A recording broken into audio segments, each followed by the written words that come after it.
Castellina ligama lami lasecaweni.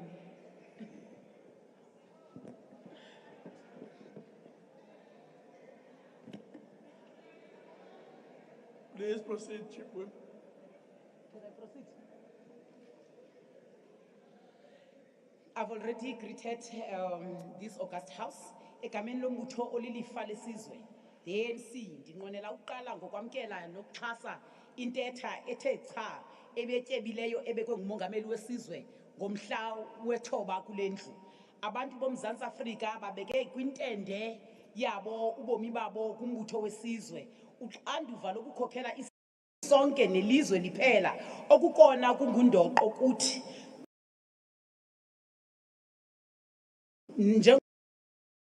ngombutho wesizwe phansi kwesikhokelo esiphume izandla sikamongameli into yokuba senze inguqu ezikhawulezileyo kwimiba yenhlalo noqoqosho kwimpilo zabantu bakowethu baphile ubomi obungcono kunobu ababuphilayo ngalomzuzu.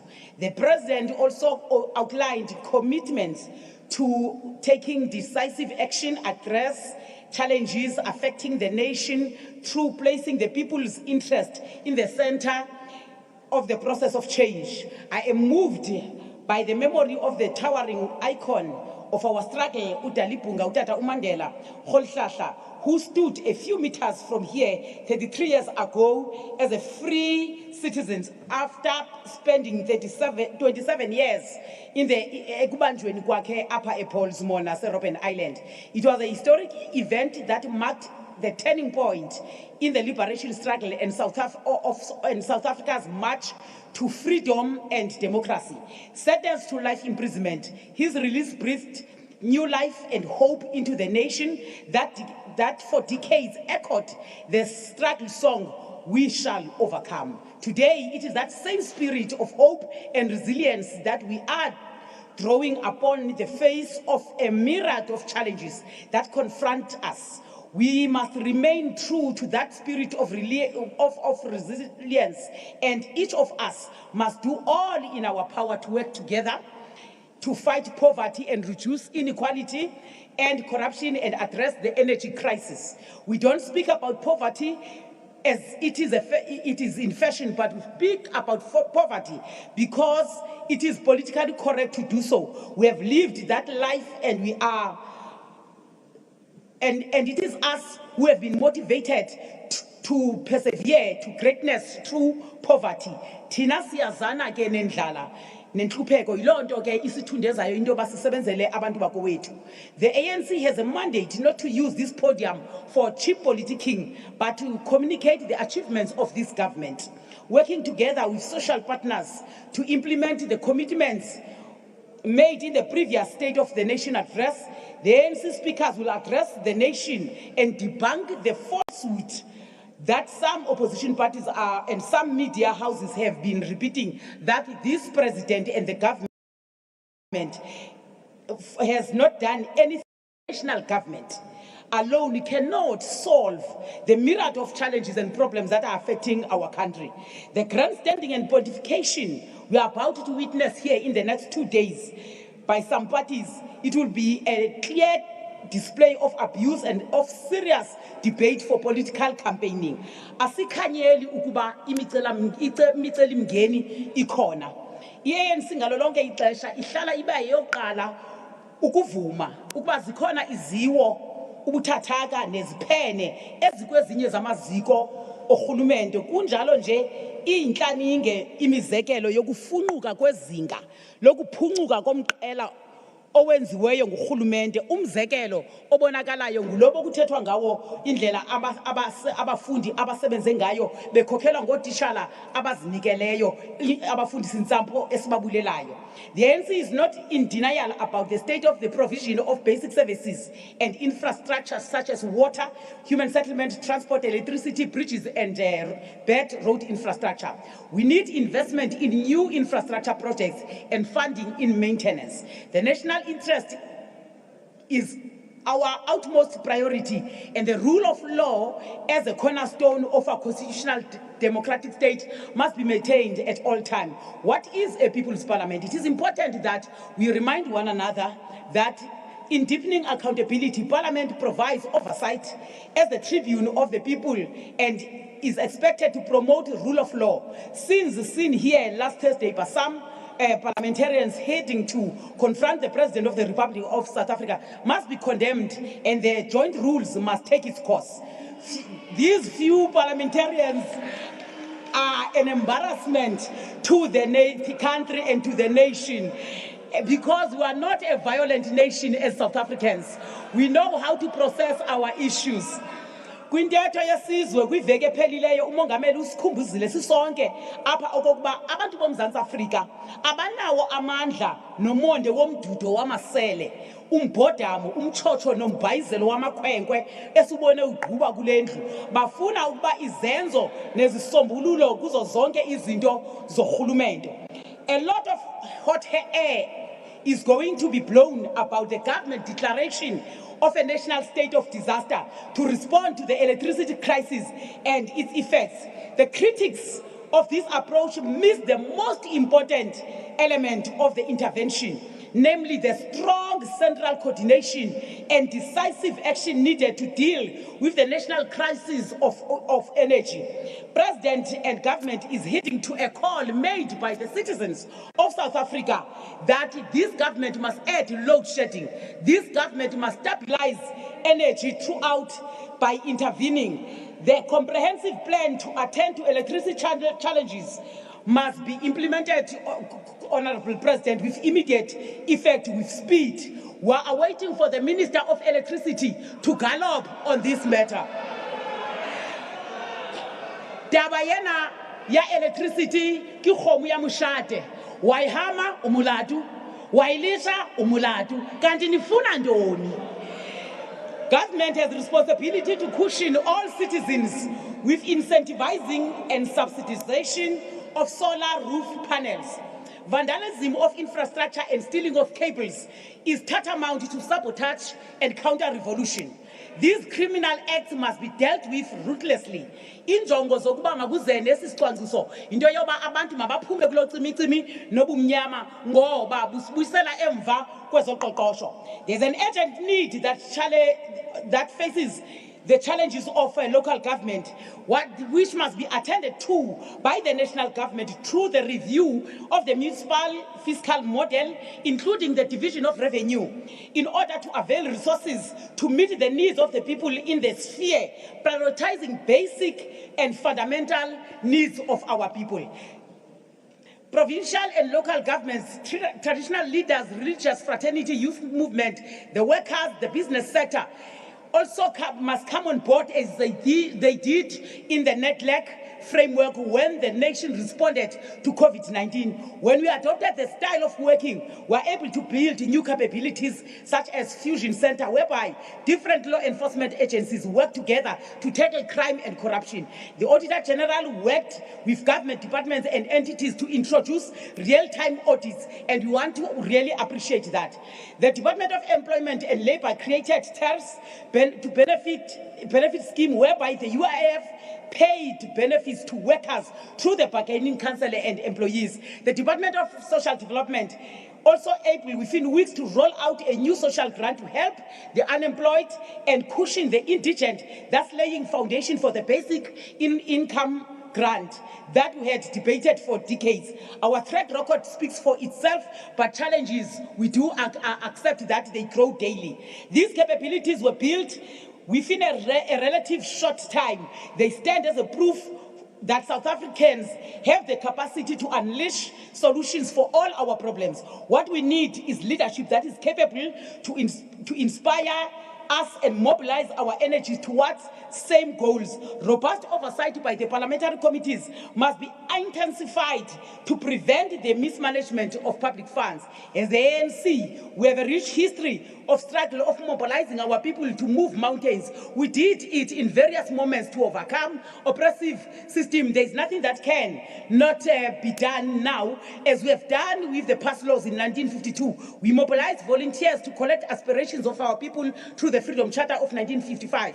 The Congress movement of our National Women's March in 1956, and we launched the UDF in 1983. Given all these, we are going to draw our experience to mobilize all South Africans to partner with government to solve the problems, not to leave anyone behind. We feel the pain of our people who are experiencing the skyrocketing cost of living, and we call on our own government to expand the safety net for poor and working class. We also call on the business sector to not to raise prices of basic foodstuff, keep prices as low as possible. We feel the pain of the women and girl children, in particular, who are daily victims of gender-based violence and femicide. We congratulate the police, the prosecutors, who make sure that violent crimes are put behind, violent criminals are put behind the bars.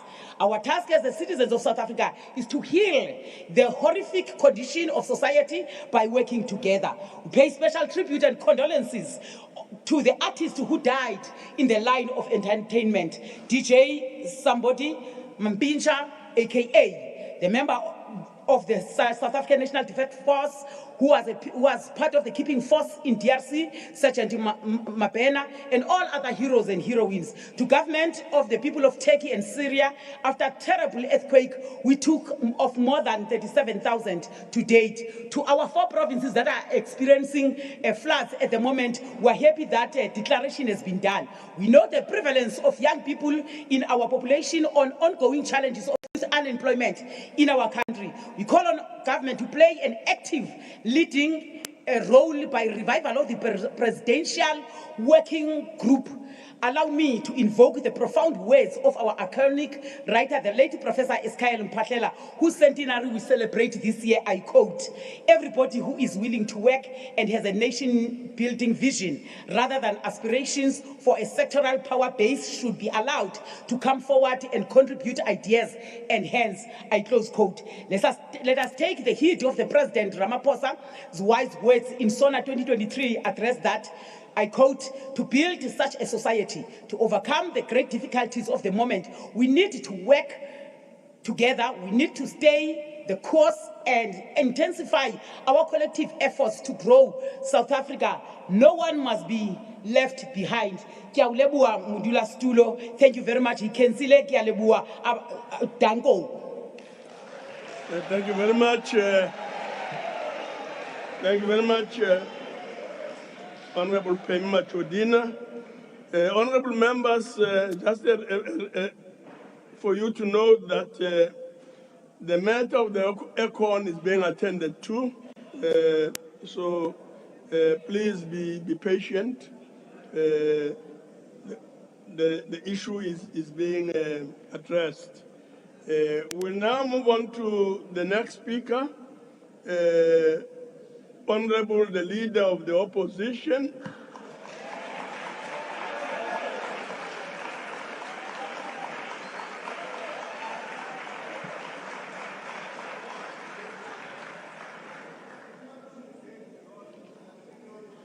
Honourable Speaker, Mr. President and fellow South Africans.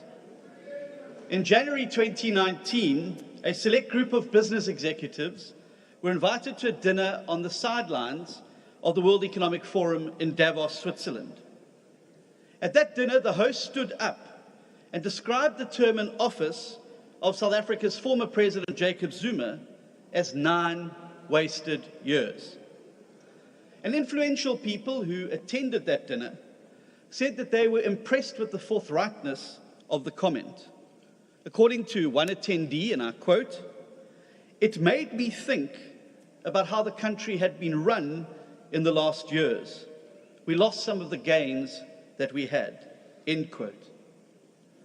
And who was the speaker at that dinner? It was none other than President Cyril Ramaphosa, talking about the administration of his ANC predecessor. As we look back now on that early period of the Ramaphosa presidency, through the lens of this year's State of the Nation address, we arrive at one inescapable conclusion: that you, Mr. President, are somehow guilty of something even worse than the thing that you once accused Zuma of. For if President Zuma presided over 9 wasted years, you, sir, have presided over 5 disastrous years.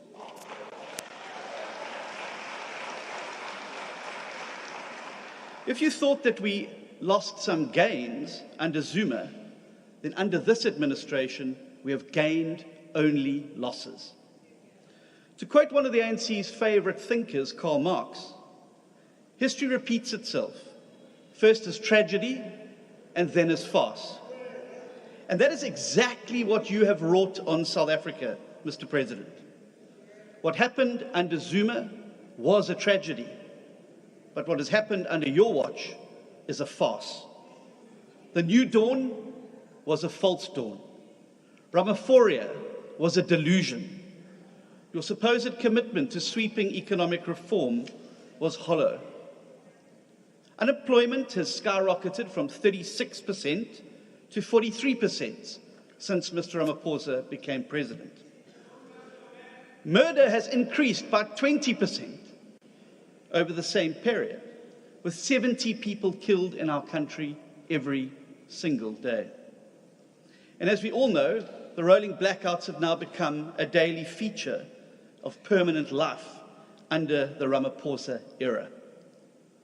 In fact, when he became president in 2018, South Africa spent a total of 6 days under load shedding. We thought back then that we had hit rock bottom. Since then, it has gone up every single year. First to 22 days, then to 35 days, then to 48 days, and last year it grew to 157 days. Sadly, it looks like 2023 is going to smash all these despicable records. Already this year, we've had over 1,000 hours of consecutive load shedding and counting. Mr. President, you may not have realized it, but this year's SONA was actually your last chance to lead the country onto a fundamentally different and better path. Last Thursday, you spoke to a nation that had arrived on the banks of a great river. On this side of the river, behind us, lay the treacherous road we have walked for the past 3 decades under the ANC. This is the socialist approach that the party embarked upon in 1997, when they formally adopted the policy of cadre deployment in order to, and I quote, control every lever of the state, unquote. His party believes that if the state controls the economy, it will be better than the people controlling the economy through open markets. They believe that the best way to deliver affordable, reliable energy supply for the nation is for the ANC to keep full control of South Africa's energy production. They believe that the best way to provide affordable rail transport for the nation is to keep full control of the railways with the ANC. They believe that the best way to manage a pandemic is to centralize all control in a national command center for them to decide who must be locked down and who mustn't, who can work and who cannot. And that is why this road is marked by stage 6 load shedding that reaches into the homes of every single South African every single day. It's marked by failing public services, by hospitals that cannot treat the sick, by trains that cannot run, and by a police service that can no longer keep us safe. These are no longer warnings about what will happen under the ANC's failed approach of centralized state control. This is now the daily reality of life in South Africa. Yet, as we stood on that riverbank last Thursday, we could look across to the other side. We saw a road extending to a fundamentally different and better future. But to get there, to turn our backs on decades of failed ANC policies, we first had to cross that great river, knowing that if we ever did get to the other side, the rushing torrent would ensure that we never, ever went backwards. On Thursday, a courageous leader who really cared about this nation would have had the head and the heart to admit that his party is wrong, that it is time to cross the Rubicon and embrace the opposite of socialism, which is power to the people.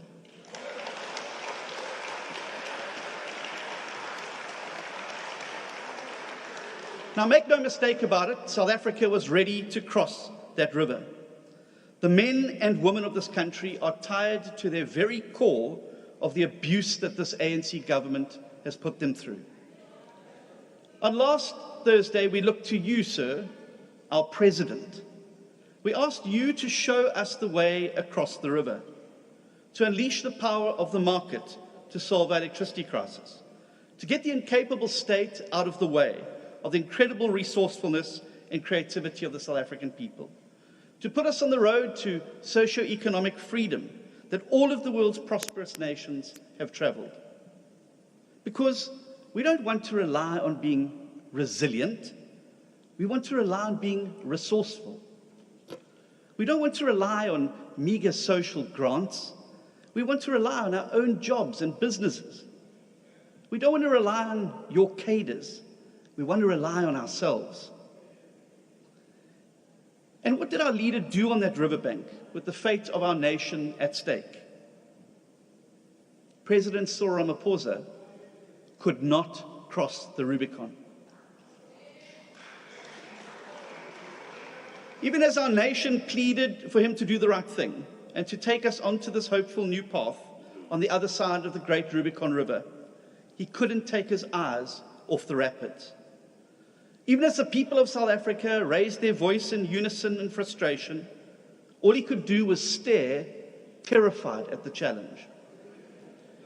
Instead of leading us across the Rubicon at the Sona of this year, Mr. Ramaphosa told us to turn around, to stay on this side of the riverbank, to double down on the same failed policies and the ANC approach of state control that has landed us in this terrible mess. Too weak, too indecisive, and too cowardly to take on the cadres, the compromised, and the vested interests in the political party that he leads. He turned his back on the Rubicon, he turned his back on us, and he turned his back on the only pathway that can save this country. Instead of getting the state out of the way of private electricity generation, he gave sweeping powers to the very same minister who abused those powers during the COVID crisis last year. Instead of deregulating and unleashing private sector electricity generation, he has centralized even more power in his super presidency. Instead of privatizing failed state-owned enterprises, he's created a massive new state-owned enterprise to provide fresh looting opportunities for the cadres. Instead of removing incompetent ministers of energy and public enterprises who block reform, he added yet another ministry to his already bloated cabinet. Mark this, by once again expanding and rather than shrinking the role of the state, the president has all but guaranteed that load shedding and all the other terrible crises visited on the people of South Africa by his government will only get worse. But a curious thing also happened last Thursday after the Sona. Mr. Ramaphosa clearly believed that the people would simply follow him as he told us to turn back away from the Rubicon. He took for granted that people would just oblige and follow him back down the road to decay and decline. He has gravely miscalculated.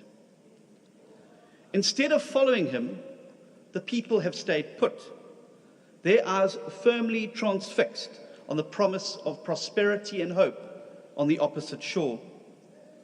The response to President Ramaphosa's Sona makes it clear that he has placed the party political interests of his own dying party ahead of the interests of the people of South Africa one too many times. By cowering from the Rubicon, he has lost the support of the country. And last Thursday will forever be remembered as the day that history overtook President Ramaphosa.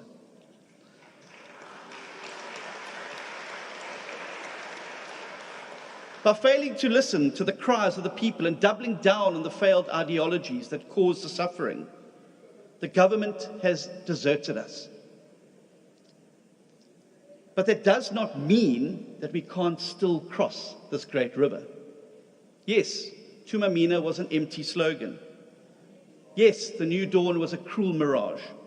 And yes, Palapala showed us who he really is. And yes, we too wonder, as he said, why he is still doing the job. Gave us the real impression that this job is nothing but a side hustle for him. Because it is now quite clear that President Ramaphosa has failed. But you know what? Thanks to our democracy, we are never wholly dependent on one person. Our democracy offers us the way across the Rubicon. But there is a catch. Because now that the president has failed to lead us, we have to build a bridge across those raging waters ourselves at the next national elections.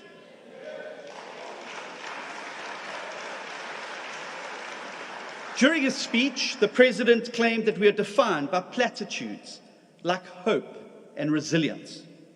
Wrong, Mr. President. We are a nation that should be defined by our commitment to a constitutional democracy, because it is democracy that offers us a way out when all leaders have to offer is empty and hollow platitudes. And it's precisely for moments like this, when the leader fails this nation, that we have a democracy. We want to get this country onto a better path before load shedding and the terrible policies and decline make it impossible to recover. It's time to use our democracy. And let there be no doubt, there is only one party that offers our country a realistic way across the Rubicon and onto a better path. While ANC-run municipalities collapse, there's only one party that is systematically fixing municipalities like Midvaal in Gauteng, Umgeni in KwaZulu-Natal, and Koga in the Eastern Cape. As cadre deployment and corruption rips apart the very fabric of the state, there's only one party that runs a clean and competent government in the Western Cape.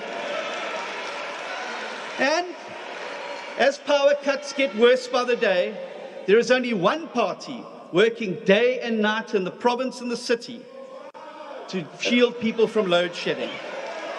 That is why Cape Town became the first government in the country to start buying electricity directly from the open market, and with hundreds of megawatts of power still to come. That party, and the only party to save South Africa, is the Democratic Alliance. And so today, I stand before the people of our country not to offer you more idealistic dreams, bullet trains, smart cities, and empty talk of hope. We tried the idealism of the new dawn. It was a false dawn. So now we must try pragmatism. For that is what the DA offers our country. A credible, pragmatic, realistic set of solutions that will get our country working again and get us across that Rubicon once and for all. Where the ANC offers more of the same by assigning more power over our lives to the incapable state, the DA offers to give power back to the people where it belongs. Rather than seeking to control all the levers of power, the DA stands for something different, for liberal democracy, where power and economic decisions are decentralized into the hands of people where it belongs. Accountability, non-racialism, commitment to the rule of law, and an inclusive social market economy that embraces the private and public sectors as partners, with zero tolerance for corruption. It is these timeless principles that have helped us turn around those municipalities and get this government in the Western Cape onto the path where it is now the best run provincial administration in the country. And by voting DA in 2024, we can bring this to bear at a national level. And let's be clear, the DA is the only game in town, because anybody who seriously wants to cross that Rubicon must understand the binary. The latest polling shows that we are just 10 percentage points behind the ANC. They've dropped to 37%, we're on 27%, and we are closing that gap. Support for them has crashed. And no matter how anyone spins it, our country faces a binary. Next year, a national government will either be an ANC-led coalition or it will be a DA-led coalition. We will either have a yellow coalition trapped on the wrong side of that riverbank, suffering misery and poverty, or we will have a blue coalition led by the DA that leads us across the Rubicon towards a better and brighter future. Honourable Speaker, the people of South Africa know what needs to be done to fix the country. They are ready to embrace private electricity generation, to privatise failed state-owned enterprises, to replace the terrible race-based policies that only empower the connected elite with non-racial policies that are targeted towards lifting poor people out of poverty and into opportunity. The people of our country are ready to cross the Rubicon. And the good news is we can still do it. We're just going to have to do it without President Ramaphosa. By uniting behind the DA next year, we can cross that Rubicon. We can leave behind the corrupt state-led paradigm for good. And South Africa, on the other side of the Rubicon, awaits a new country, where load shedding and corruption are a thing of the past, where quality education and healthcare are available to all, where millions of people can move out of poverty and into opportunity, and where all of us feel safe. And the truth is, the ANC is not going to lead us to that future. They are the past. The challenges we face are large, and yes, tough battles lie ahead of us. But outside this City Hall and across the length and breadth of South Africa, there are millions of ordinary, hard-working citizens who are desperate for change. In the face of growing hardship inflicted by the government, these are the people who still get up every day to try and build a better life for them and their families. These are the people that we have alongside us. Together we can build a land of prosperity and opportunity, but we're going to need a government that's working for us, not against us. And the only way we can get there is by using our democracy next year to elect a DA government. A government with the courage to do what President Ramaphosa couldn't and cross that Rubicon. Thank you. Thank you very much. Thank you, Honourable Chair. Madam Speaker, Honourable Chair, President of the Republic, His Excellency Matamela Ramaphosa, Deputy President David Mabuza, colleagues in the Executive and members of Parliament, members of our provinces, members of the media, the people of South Africa. I guess the biggest challenge we are going to be confronted with, like one would have tried to say it last year,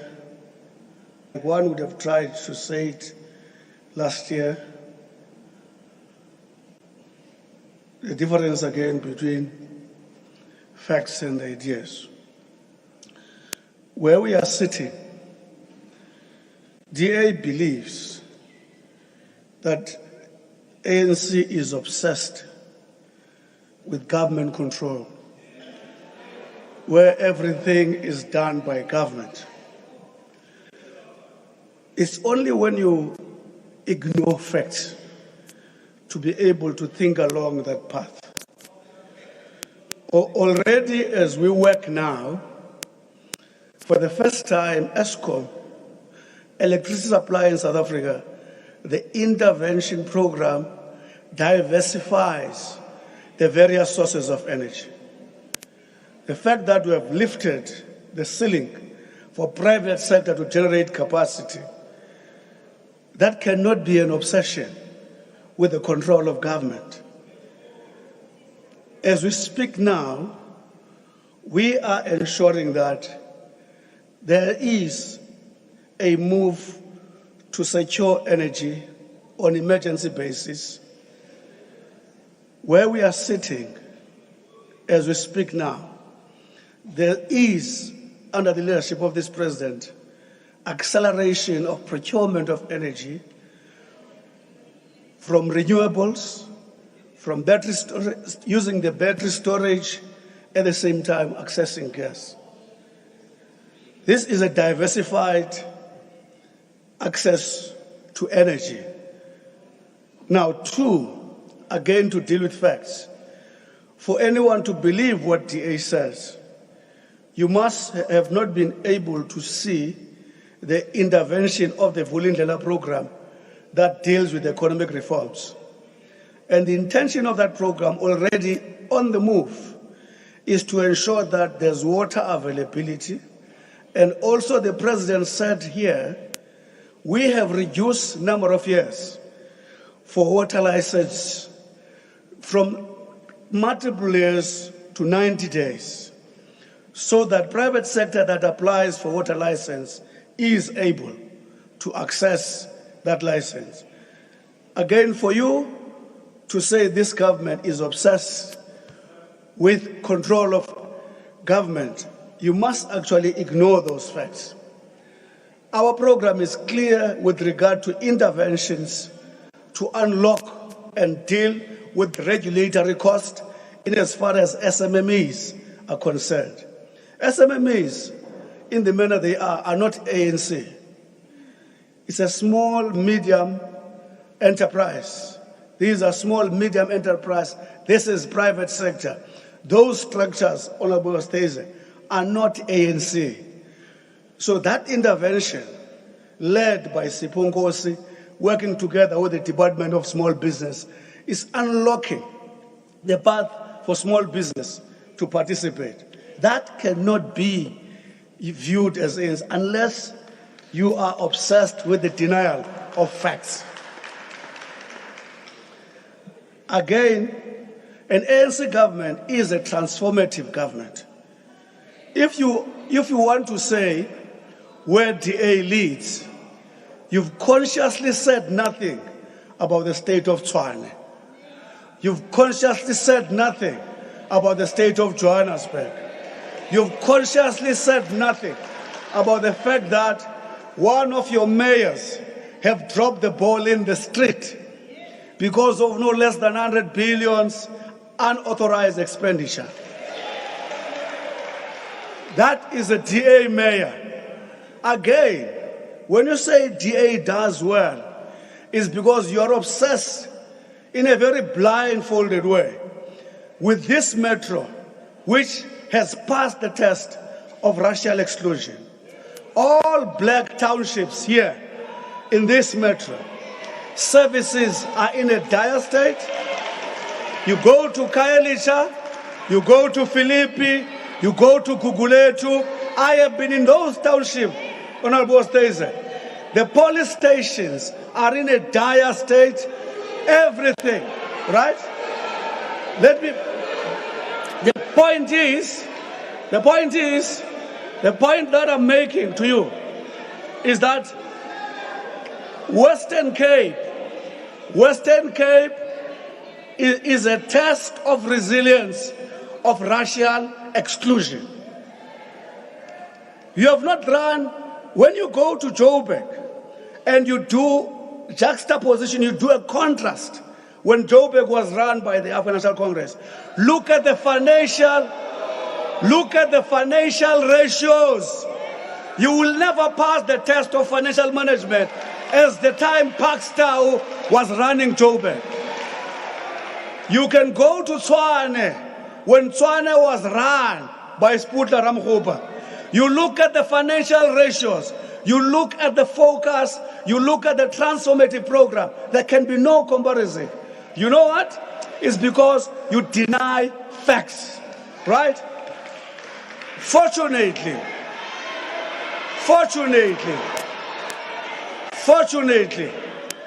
in 2024, our people are very clear about facts. They know that DA's future is based on a racially exclusive South Africa. However, having said that,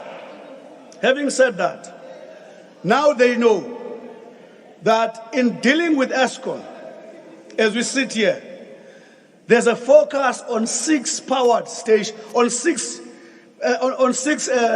Power stations. Resources and people are being deployed to make sure that those power stations, which have been found to be the main contributors to the load shedding, are attended to.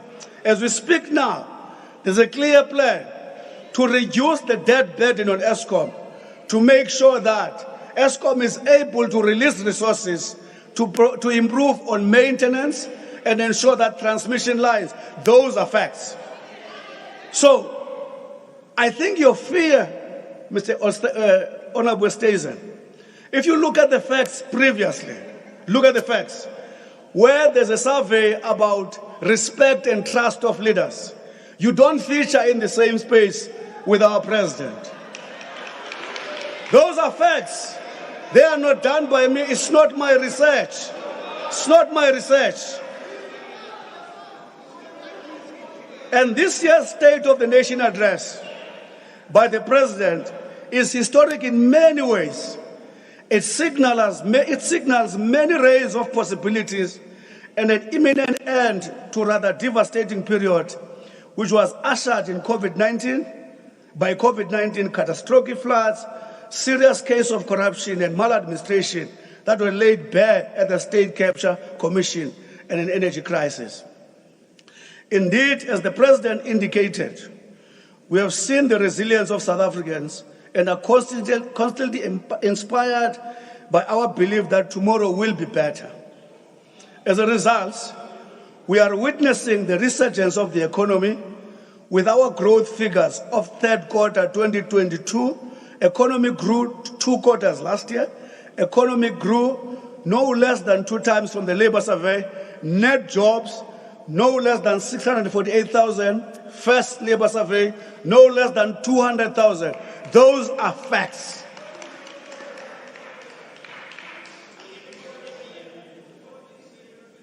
The declaration of the national state of disaster will assist in speedy resolution of energy supply, whilst minimizing its impact and contributing immensely in the rebuilding process. What are we doing here?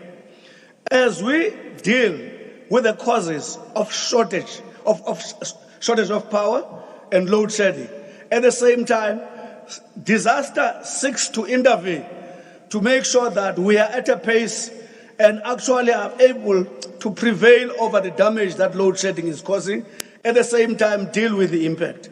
That's what the state of disaster is about.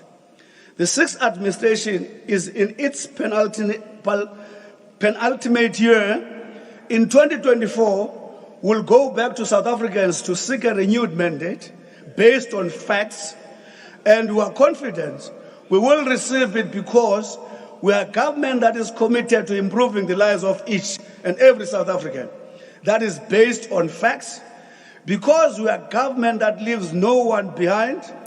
No one behind. We leave no Philippi behind. We leave no Guguletu behind. We leave no Black Township behind. We have placed public accountability at the center of building an ethical and a capable developmental state as set out in the NDP Vision 2030. To advance accountability, the President has appointed various commissions to deal with corruption. That is the river you cannot cross with us. The river that this President is leading us to cross is the river where fraudsters will not be allowed on the other side of the river. To restore public trust and to restore the credibility of the key institutions. Arrests have been demonstrated. Kingpins have appeared before court. As we speak now, multi-party discipline in Eskom has arrested no less than 43 people. The Commission of Inquiry into Tax Administration and Governance at South African Revenue Service resulted in an overhaul of SARS and it being turned into one of the most efficient and well-performing public entities in this country. I know, Honorable Stazen, you cannot speak about the state of SARS, because to speak about the state of SARS, you must commend this government. The only way you can live, you can make sense, you must ignore those facts. Last year, SARS broke revenue collection records, collecting over 1.2 trillion in revenues after rescue under the leadership of this president. The Commission of Inquiry into Public Investment Corporation highlighted widespread abuses and governance failures at the PIC, and ongoing reforms are rebuilding in the institution. The National Prosecution Authority's investigating directorate has already begun preparing for trial cases emanating from the Commission of Inquiry into state capture, and last year several arrests were made. The IT has enrolled 32 matters involving 187 accused persons. 6 new matters involving 22 accused have been enrolled since the President tabled his response to the State Capture Commission in October. The Presidency continues to work closely with the Special Investigation Unit to improve the monitoring and coordination of referrals arising from the SIU investigation. These SIU interventions are bearing fruit, with some of the looted money being returned by multinationals and others. SIU investigations to COVID-19 procurement proclamation R2012-2020 has to date resulted in 456 referrals to accounting officers for disciplinary actions. 63 officials have been found guilty. 476 referrals have been made to appear before the NPA for possible criminal investigation. Indeed, we will cross the river based on facts under the leadership of the ANC. Thank you very much. Our next speaker is going to be Honorable Malema. But honorable members, please note the following. Please note the following, that when Honorable Malema exceeds his 20 minutes, he will take from Honorable Mendes' time, which is 12 minutes, and the table will keep us informed as it proceeds. Yes. Please proceed. Thank you very much. We take this opportunity to acknowledge the leadership of the EFF and present here the officials. Yes, honorable member, just a minute, Honorable Malema. Honorable member, what's your point of order? Speaker, on a point of order, I'm rising to find out what is Honorable Malema going to debate. He was not part of the SONA. There's nothing for him to debate. He must sit down. No, unfortunately, Honorable member, that's not the point of order. Please proceed, Honorable Malema. I have no time for boys. We take this opportunity to acknowledge the leadership of the EFF present here, the officials, commissars from the CCT, PCT, RCT, and BCT members, the ground forces of the uncompromising movement watching from all over the country and the continent, including the African diaspora, importantly, the people of South Africa. We also acknowledge the leadership of the opposition parties present here in Parliament.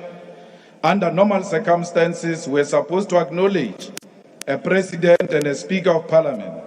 But for a very long time now, and particularly after the revelations of crimes in Palapala, we can boldly state that the South Africa does not have head of state and president. The one who was here, there before, has renounced his constitutional privilege to continue as President of the Republic of South Africa. South Africa's constitution obliges anyone who is elected as a president to uphold, respect, and defend the constitution, and we can say boldly here that Mr. Ramaphosa has failed to uphold, respect, and defend the constitution. The misconduct of the Speaker on the 9th of February 2023 has also disqualified her as a legitimate Speaker of Parliament. The Speaker referred to members of this House as animals and violated the Constitution and the rules of the National Assembly when she allowed the police to invade Parliament and made it worse by calling on the security forces of South Africa to enter the chambers to intimidate peaceful members of Parliament who had their hands up, holding placards to protest against the sole director of Ntaba Nyoni Estate Pty Ltd, the company that owns Palapala Farm in Limpopo and unlawfully engaged in trade through currencies that cannot be used in South Africa. As a result, we have already submitted a motion of no confidence against Mrs. Nosiviwe Mapisa Ngakula, and we officially withdraw our honor we previously showed her. We also apologize for having showed her the honor when she evidently does not respect Parliament, does not respect the laws of this country, and can do everything to stay in office. Under no circumstances should a democratic parliament be harassed and intimidated by the state security forces. The Constitutional Court has ruled that the police must stay away from lawmakers. It is the responsibility of the Speaker of Parliament to make sure that members of Parliament execute their responsibility without any fear or intimidation. But once you usher in police inside the chambers, you are effectively saying and allowing the tyrant to intimidate and even possibly prosecute those who disagree with the tyrant. The police must never be allowed inside the chamber because that is where the executive is held accountable. And those who are in power, if they do not have answers, may be tempted to use the security forces to intimidate those who are holding them accountable. I've known the president of the ANC longer than many of you, and he has known me when I was very young. Under no circumstances will he ever be threatened by me, or can he feel that his life is under threat because Julius is next to him. I've been next to him before. Many of you joined the ANC, including the second Deputy Secretary General of the ANC. So there is no need for you to behave like you can protect him against the people who sit with him in the chamber, and he does so without even having bodyguards, without being intimidated. The president himself said when he was playing golf the following day that he never felt intimidated, neither was he scared when he was in this parliament. So who are you saying? What are you saying? The people who use your own stomachs to think. The president has put you under the bus, those who said the president was under threat. He said himself was never under threat, neither was he intimidated. So what were the police doing here? They were here because the speaker has lost total control of this parliament, and that's why she must step down. We take this opportunity to pay tribute to fearless ground forces and volunteers who gathered 10 years ago in Uncle Tom's Hall and said economic freedom in our lifetime. The organization that you started 10 years ago is a force to be reckoned with and a fighting instrument in the hands of the people. Despite the fact that you, as ground forces of the EFF, defined the EFF to be, amongst other things, a protest movement, you also said we are a government in waiting. As we are talking here today, we are a government in the city of Johannesburg, where the EFF was founded. And the EFF is responsible for public safety and healthcare and social development. We can assure the people of Johannesburg that the crime in the economic capital of South Africa will go down, and our communities will receive better primary health care, which will be premised on massive public education on health care and health matters.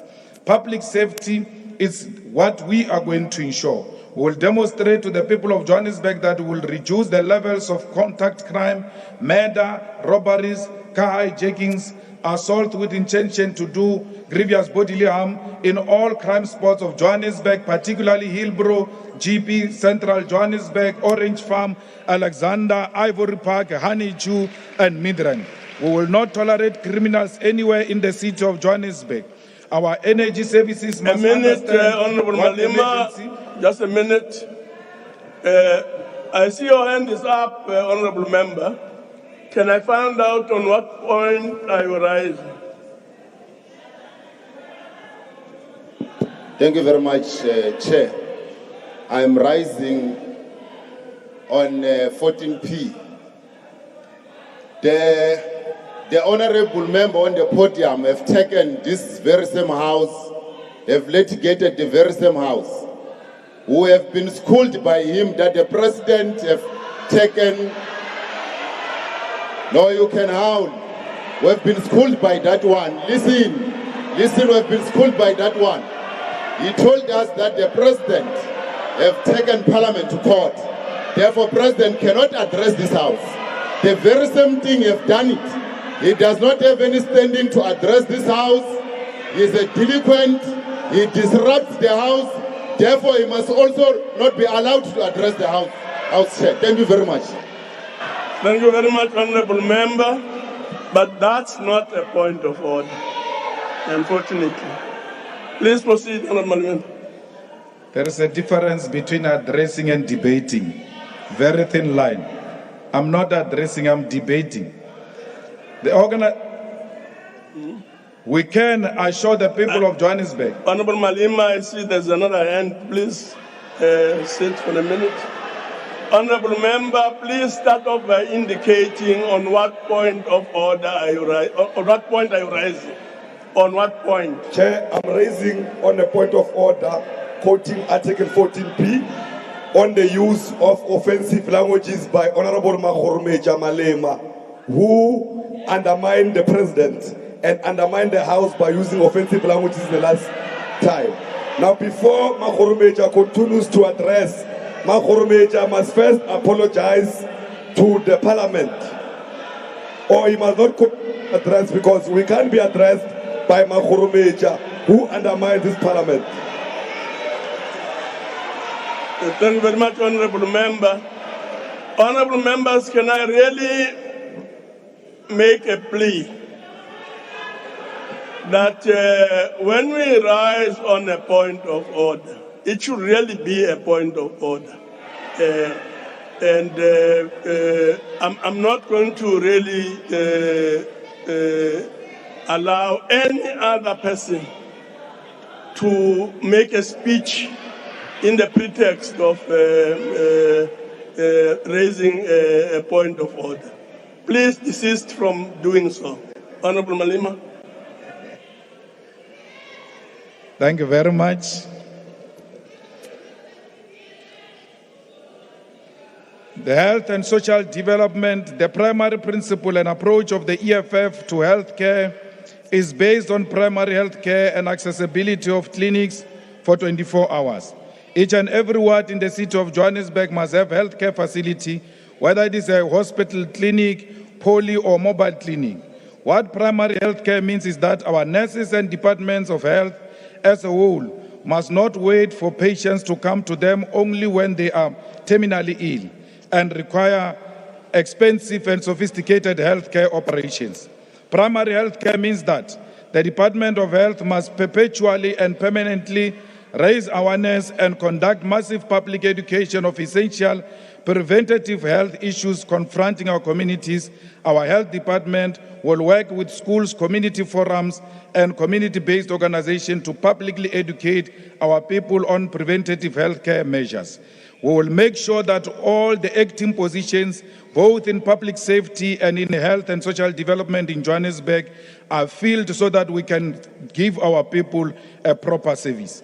The EFF remains the only dependable and reliable weapon for the total liberation of the working class and Africans here in South Africa, the African continent, and the African diaspora. Throughout the year, we'll be celebrating the 10 years existence of the EFF and preparing for a journey ahead. We take this opportunity to say to the people of South Africa, what you are listening to is not a real state of the nation, it's a hearsay. Our country is in the middle of several man-made crises. The man who's currently at the center of South Africa's crisis is a full-time businessman, animals trader, possibly a puppet of both the domestic and global capitalist interest, who has said that the job of president for him is a part-time job, Mr. Cyril Ramaphosa. Let us start from the bottom. Despite many promises of universal access to early childhood development, millions of particularly black children in villages and townships have no access to early childhood development. What this means is that children of white people are born with strategic advantage and privilege over black children because white people's children start education before even turn 2 years old, while black children are only given access to education at the age of 5 and 6. And even when they go to school, these schools do not have the advanced technologies and teaching support system available for white children. This year will mark exactly 29 years since the first inclusive elections, yet we still have primary and secondary schools that use pit toilets, and we still have schools without electricity, without water, without access to basic necessities. The reality is that public education in South Africa has collapsed and has opened space for extremely expensive private schools which majority of our people cannot afford and cannot reach. In the year 2022, almost 1 million students wrote their senior certificate examination, matric, and yet there are less than 200,000 spaces available in universities of technology and universities because no one amongst those who are in government planned for the future of these students. In actual fact, there's been more than 4 million applications into institutions of higher learning when the spaces available are less than 200,000. Despite the former president of the ANC announcing fee-free higher education in 2019, there's still no free decolonized education in South Africa. Academically deserving yet poor students are being turned away from institutions of higher learning because of lack of money.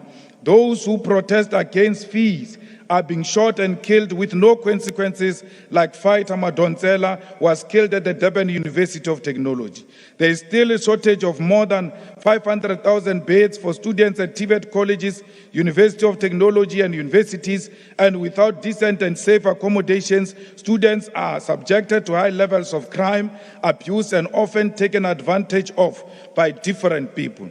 The South African government has neglected its obligation to create a safe and conducive teaching and learning environment for students.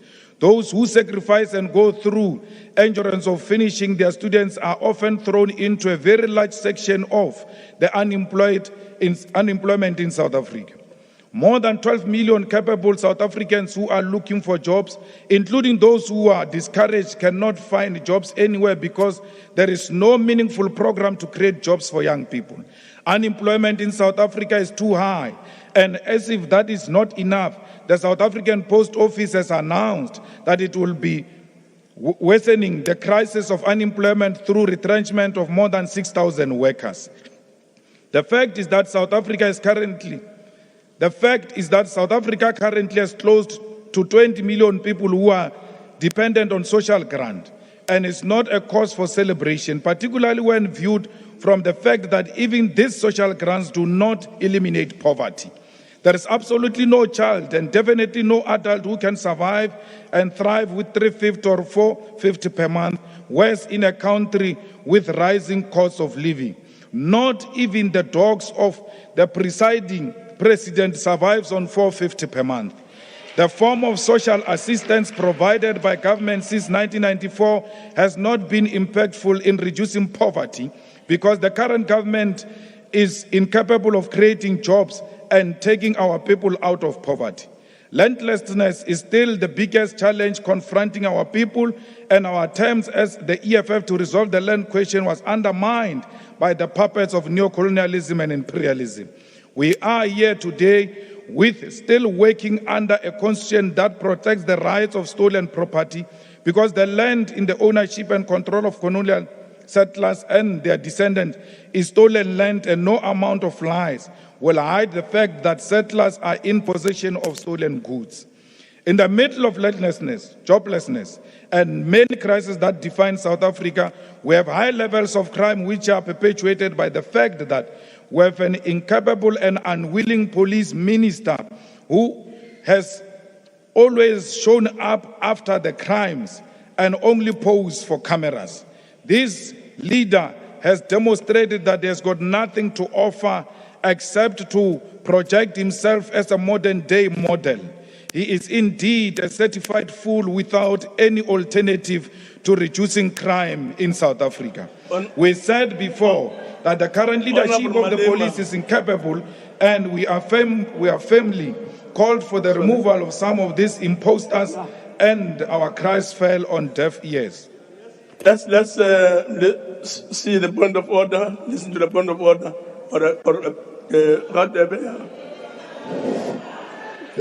Thank you, Honorable Chairperson. The member in the podium has used an offensive language by referring to the minister as an FOON. Thank you, Chair. Honorable Malema. He didn't quote the rule. He didn't quote the rule, Chair. No, never mind the quoting. The point is that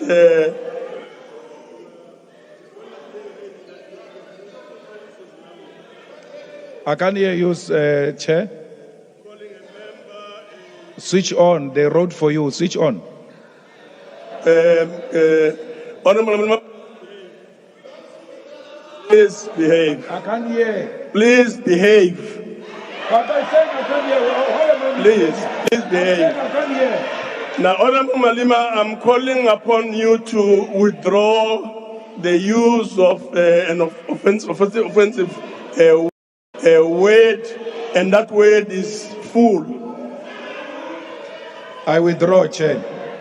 Thank you We very have much. on several occasions called on the President to release the clever minister who has always shown up for cameras all the time there is a crime scene with an intention of arresting wrong people and mess up the crime scene and mess up the case.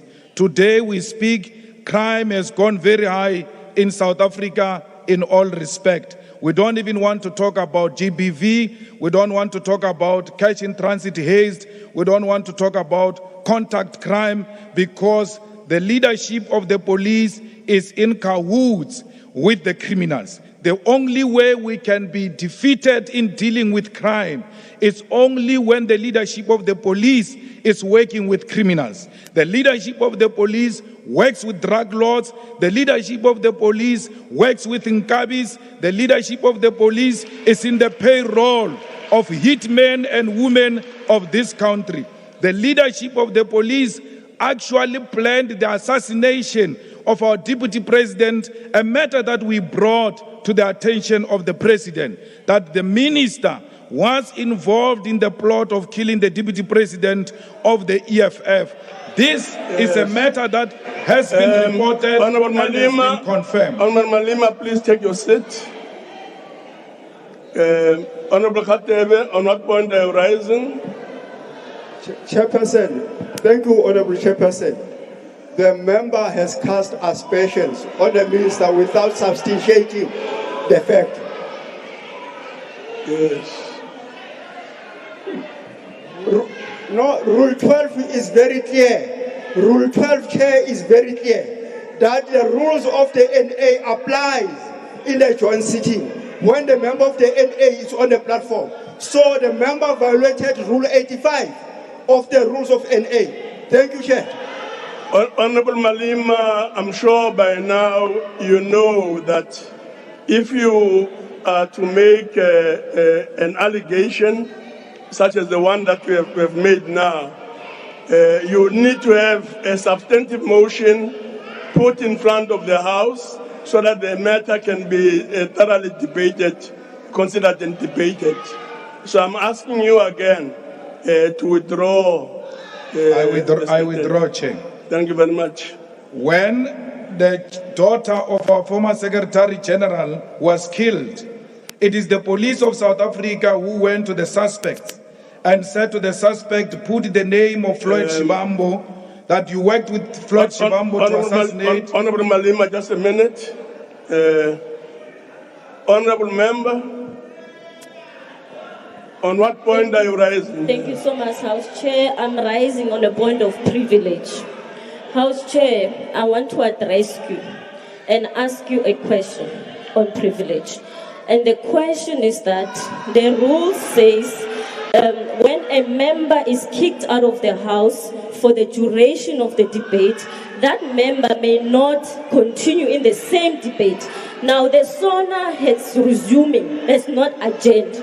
Now the same member was kicked out of the sitting in the same debate. So I want to ask you, you can come back later and make a ruling around it. The question is that, is the member per the rules allowed to continue and participate in the debate when he was moved out of the debate? Thank you. Unfortunately, Honourable Member, that rule is not applicable. So the member has a right to participate in the proceedings.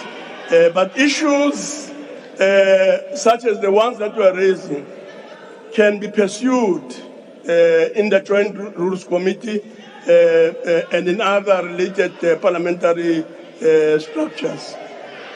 Thank you very much. Please, Honourable Malma, please proceed. Thank you very much. The Deputy President of the EFF has been targeted by the leadership of the police, which was willing to connive with suspects and persuaded the suspects to put the name of the Deputy President of the EFF in the murder of our former Secretary General's daughter. When they refused after being beaten, money has been offered to them to implicate the Deputy President of the EFF in the murder of our own daughter. Why do they do this? It is only known to them. But I'm using this example to demonstrate to you that the leadership of the police is working with criminals. And for as long as the leadership of the police is working with criminals, we will never defeat crime in this country. It is the responsibility of the so-called president to remove Honorable Begitele with immediate effect, because he has failed the people of South Africa. What happened to our artist, DJ Somebody, aka, will never get to know, because the police and higher echelons of the police are in cahoots with the criminal syndicate. We cannot fight crime well led by criminals. We must first get rid of criminals in order to defeat crime. May AKA's soul rest in peace and haunt all of these people who have made it so difficult for him to live long. Honourable Malema, don't you really think that it should be all the members, all the honourable members, all the honourable members. Now, Honourable Member, don't you think it would be advisable that when you have to make such serious allegations, we stick to what the rules of Parliament provide for? In other words, that you come here with a motion and the motion gets debated so that indeed all the issues that you are related get considered and engaged by members of Parliament. Chair, I'm debating. When we stand up during the President's speech, we are told you raise that point in debate. When we raise the point in debate, something else is being said. It means we'll never contribute in this House. I'm not saying anything against anyone. I'm just telling you the fact that we ought to fight criminality in the police. And if the shoe fit, wear it, because it's the truth. Now you have established Minister of Electricity. We hope to see Minister of Trains. We hope to see Minister of Flights. We hope to see Minister of Dinan. We hope to see Minister of Potholes. We hope to see Minister of GBV. Because the reality is that, Mr. President, nothing is working under you. You are a man on top and doing nothing. And that is very irresponsible of a man to be on top and do nothing. The reality of the situation is that you went against the advice we gave you when you started as a president. that listen to your own organization. Your own organization has now said, put the ESCOM under energy. What did you do? You went to a separate kitchen cabinet and created a Ministry of Electricity, which doesn't derive from the resolutions of your own organization. A clear confirmation that there is a kitchen cabinet that exists in Stellenbosch and that dictates the direction this country must take. If you agree that ESCOM has failed to discharge its responsibility, ESCOM has always had a minister, and that is a Minister of Public Enterprise. And if we need a separate minister, it means that minister has failed. Why are you so scared to remove an incompetent minister who has failed and collapsed everything in the state-owned, under a state-owned enterprise? It can't be, even if you are friends, you ought to have an honest discussion amongst yourself and say, my brother, there is nothing I can do anymore. I need someone capable to come and rescue Dinel, to come and rescue Transnet, to come and rescue SAA, because ESCOM and the rest have collapsed under Honorable Pravin Gordhan. I don't know Lemusabani or Honorable Pravin Gordhan. I don't know if he's got a list of impimpis or sellouts of during apartheid, the way you are so scared of him. But he knows and his cohorts that some of us are not scared of him. They've tried it before and we defeated them and will defeat them again. Fellow South Africans, nothing is working in this country. You were promised all manner of things when President Zuma was removed. Things are worse. Things will get worse. Because the president said that this electricity crisis is not going to be resolved in the nearest future, at least for 2 years. When he says 2 years, he means 5 years, or even more than that. It is up to you, South Africa, if you want to declare that enough is enough. We must make sure that on the 20th of March, we remove this puppet government from power. We must make sure that on the 20th of March, we demand the resignation of Mr. Ramaphosa. We must make sure that on the 20th of March, we demand the stopping of crime. We demand that the money launderer must be removed from office. We demand that crime in South Africa must be something of the past. If you want employment and you are sitting at home in darkness without a hope, your future is in the EFF. Join the shutdown on the 20th of March when we bring South Africa to a standstill. Only cowards who are in the pockets of capital will be scared to come to the streets on the 20th of March. We tried here in Parliament. They used their majority to defend criminality. We tried in the court. They used the judiciary to defend their criminality. We are left with no option. The streets are calling our names. The picket lines are calling our names.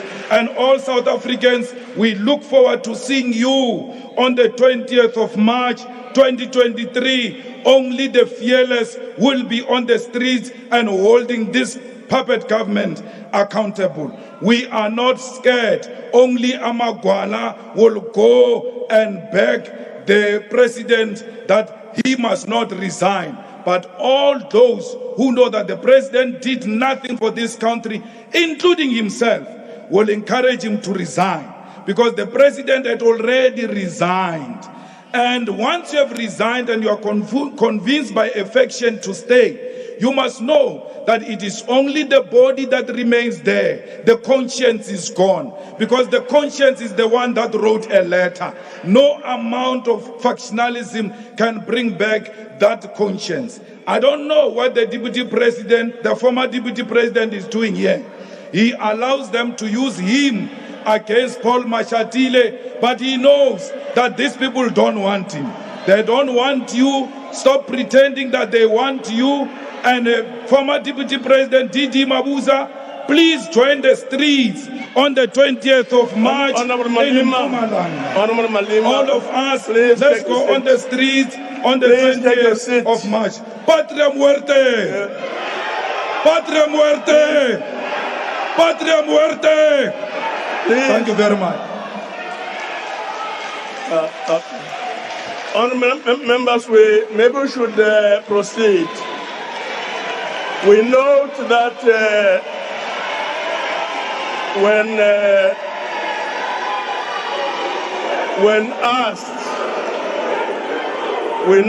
when asked to take the seat, Honorable Malema just ignored the presiding officer.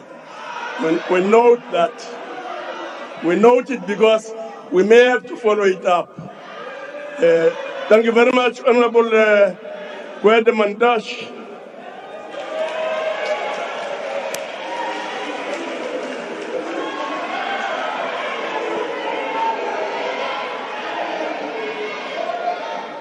Yeah, on what point I rise in Floyd, Honorable Floyd? On what point are you raising? I'm also on the point of order. The point of order that I'm raising on is that the tradition and practice of this parliament is that as a presiding officer, when the speaker is on the platform, you only intervene when your attention is brought to violation of the rules. On several occasions, when the commander-in-chief was giving direction there, you intervened there without anyone having brought attention to any violation of the rules. And there was not even violation of any rules. Because there's nothing wrong with speaking about the criminals in the police service. And he never mentioned anyone by name. Those who know, they know who that person is. But he kept on interrupting him when he was giving direction as to what must happen moving forward. That is unacceptable of you as the presiding officer today.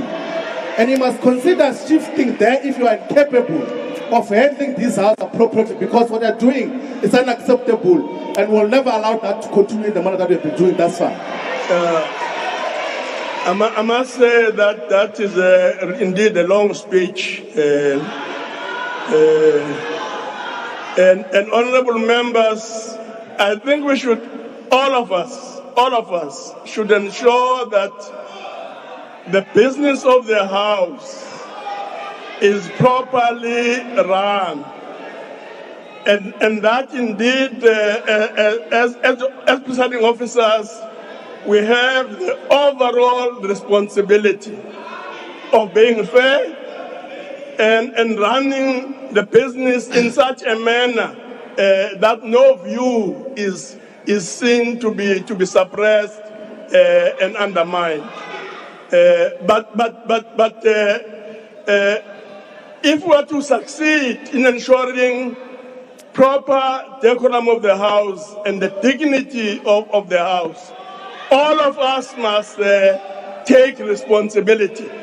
All of us must behave and work in a way that seeks to build and ensure that we do what we are supposed to be doing. So I'll proceed and ask Honorable Mantashe to deliver his address.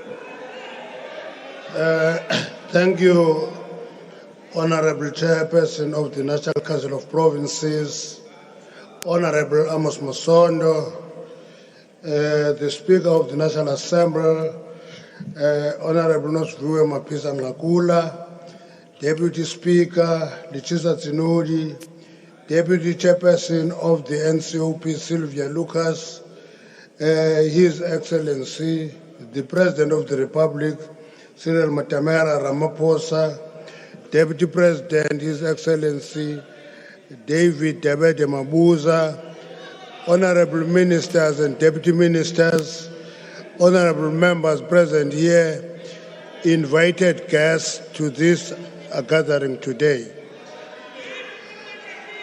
In the State of the Nation address, President Cyril Ramaphosa identified load shedding as a crisis facing our country, which is solvable. He declared it as a crisis and he said it is solvable.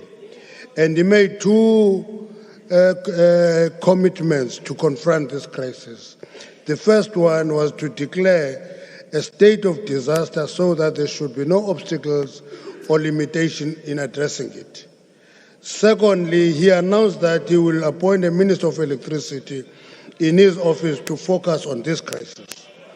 Many people ask what this appointment means, and we characterize it is actually an approach that can be defined as project management approach in dealing with the crisis.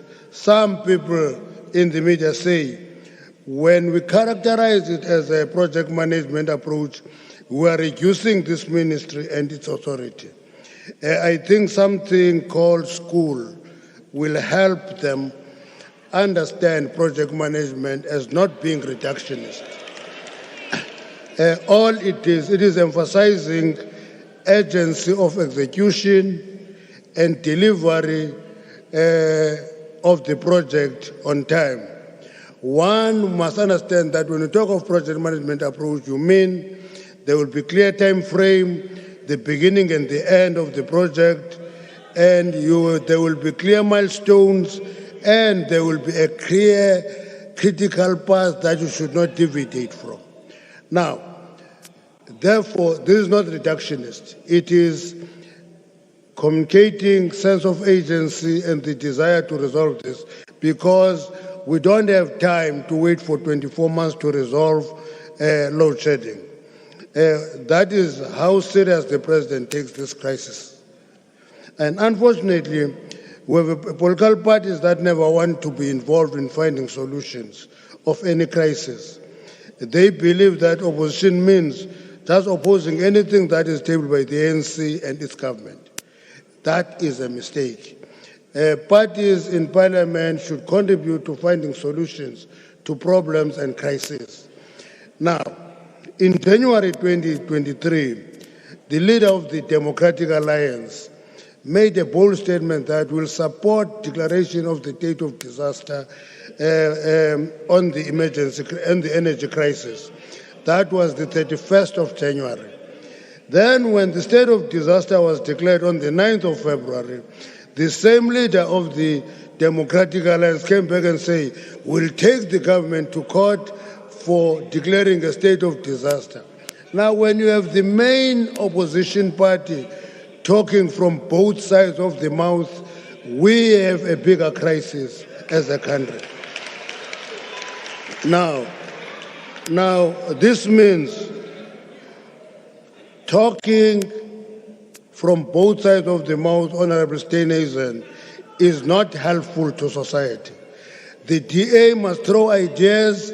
We use those ideas to get solutions.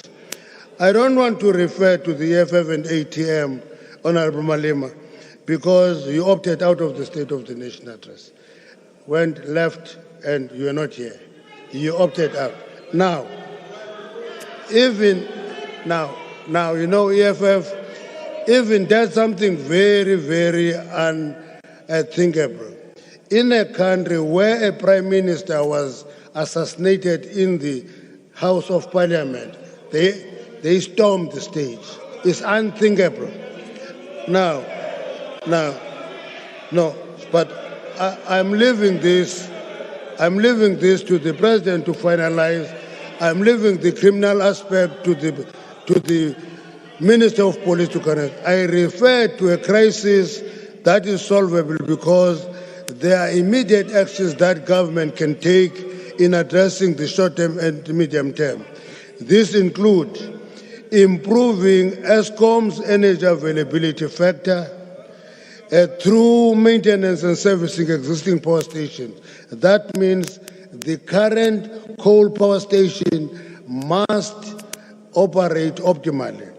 We procure emergency power, we purchase electricity from neighboring countries, and we improve skills capacity of ESCOM.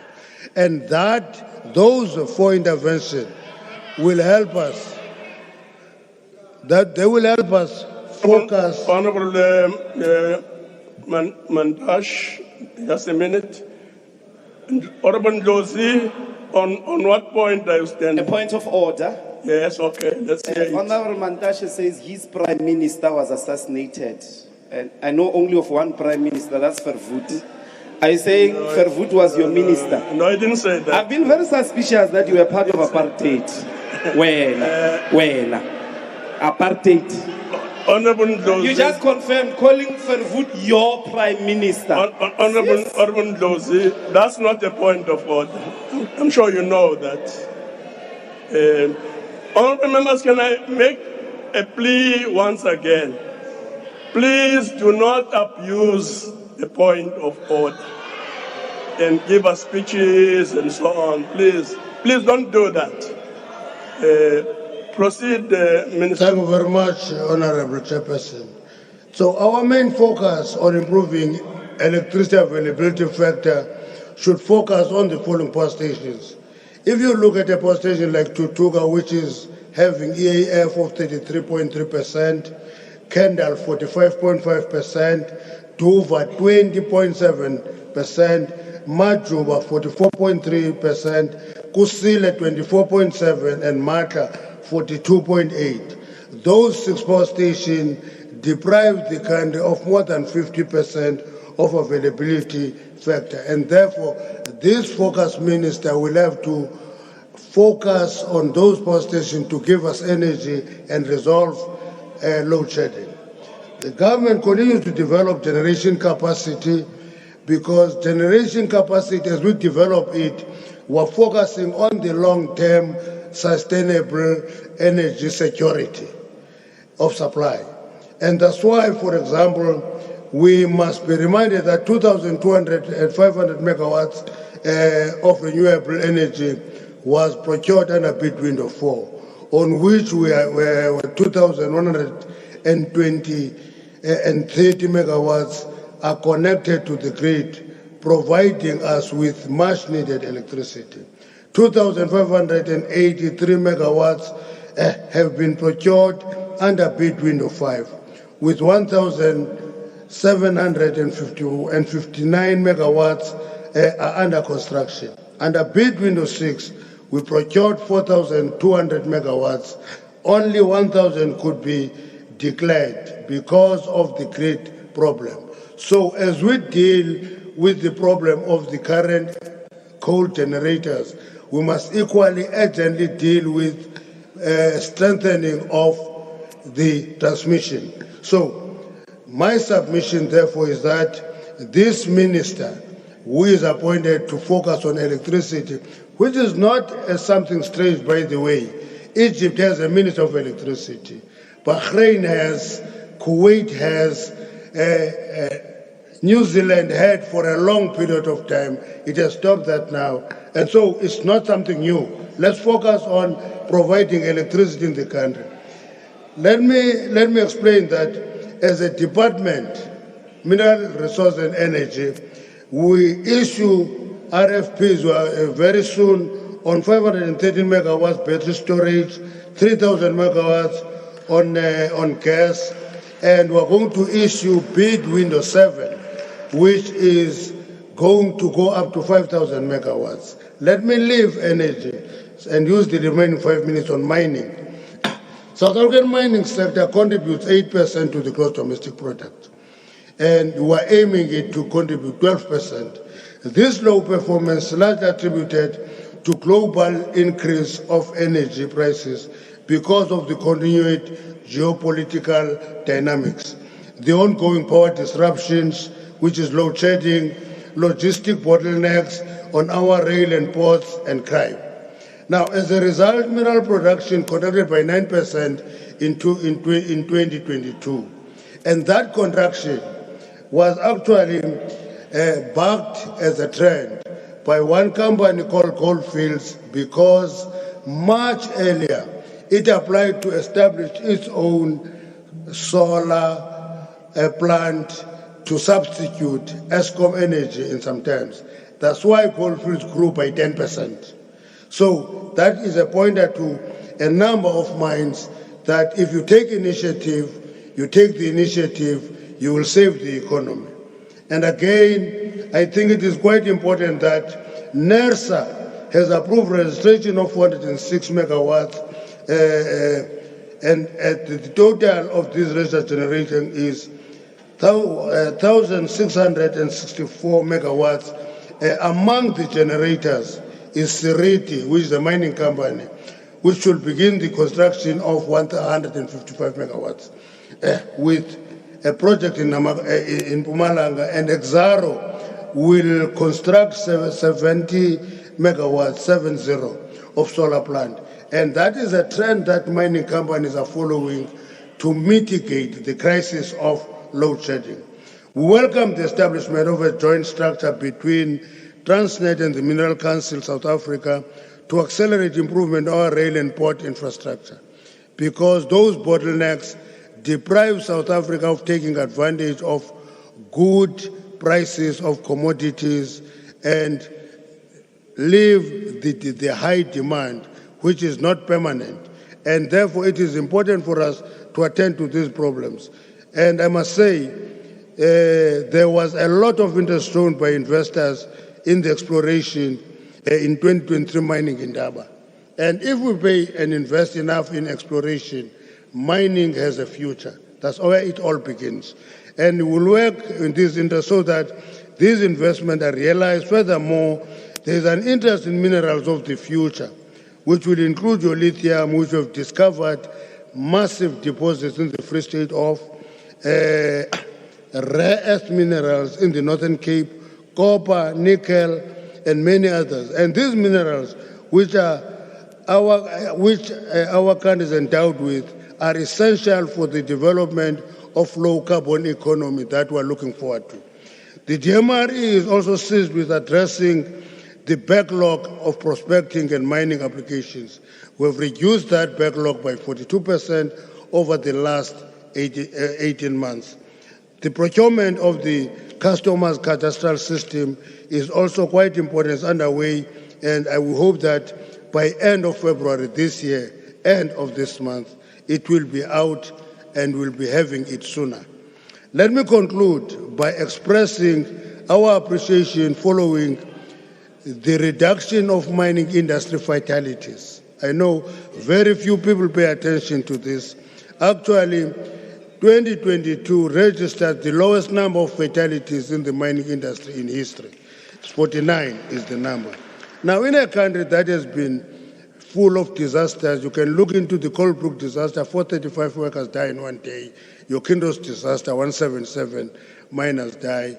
Your Vaal Reef disaster, your Sendelina disaster. When you reduce fatality in the mining industry to 49, it's a progress towards zero harm in the sector. I must also put the point that this is an improvement to a record that was set in 2019 of 51 fatalities. Over the last 3 years, we never registered any disaster. Our definition of a disaster is when one accident actually kills 5 or more people. So over the last 4 years, we have not had a disaster in the mining industry. And therefore, the improvement is worth acknowledging, but every life lost is one life more.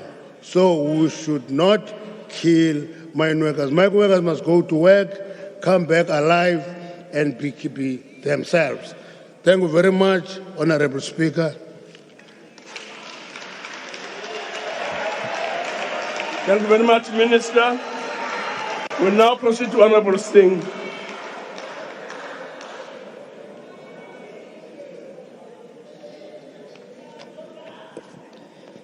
Honorable Chairperson of the NCOP, Honorable Speaker, Honorable President, Honorable Members. Let me start off by apologizing on behalf of Prince Mangosuthu Buthelezi, Honorable Member, who says while he cannot physically be in Cape Town, he knows that his contribution to this debate, read by the IFP's Chief Whip, will nevertheless express the voice of South Africans from all corners of our country. We may not all be at City Hall, but we are part of this conversation. Honorable Chairperson, he says, when he was a student at the University of Fort Hare, the President of the Student Representative Council, Mr. Robert Mangaliswe Sobukwe, delivered a speech that he has never forgotten, and I quote, Mr. Sobukwe quoted the abolitionist William Lloyd Garrison, who declared the urgency of universal emancipation. He said, and I quote, I am aware that many object to the severity of my language, but is there not cause for severity? Tell a man whose house is on fire to give a moderate alarm. Tell him to moderately rescue his wife from the hands of the ravisher. Tell the mother to gradually extricate her babe from the fire into which it has fallen. But urge me not to use moderation in a cause like the present. I will not equivocate, I will not excuse, close quotes. Honorable President, after a man has lost his house, there is no glory in arriving with a bucket of water and saying, better late than never. And there is no kindness in telling a grieving mother or a victim of gender-based violence that, quote, we cannot undo the mistakes of the past, close quote. There is such a thing as too little, too late. Even if this government were to wake up now and do its job, there is no guarantee it will be enough to claw our country back from disaster. Just as the calamity of our past demanded a severe, unequivocal and urgent response, so too does the calamity of the present. Let us not delude ourselves that South Africa can survive a government that has made promises, reneged on promises, made plans, gone back on plans, changed direction, moved backwards, and stood still, all while our country is burning. Honourable Chairperson, in paying tribute to the Honourable Dr. Frini Jenwala last week, we remembered the first years of our democratic parliament and the Constitutional Assembly, in which we hammered out the blueprint for the country we sought. Having led the Constitutional Assembly, you will remember, Honourable President, becoming exasperated with your own party and telling them, and I quote what you said, Honourable President, at least the IFP knows what it wants, close quote.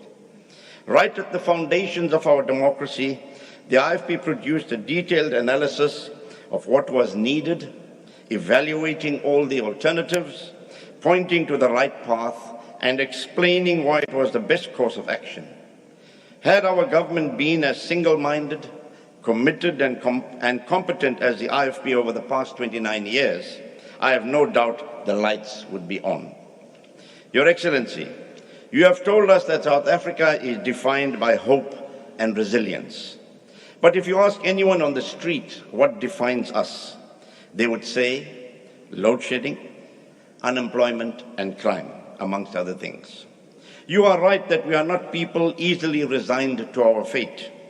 But there is a warning in that.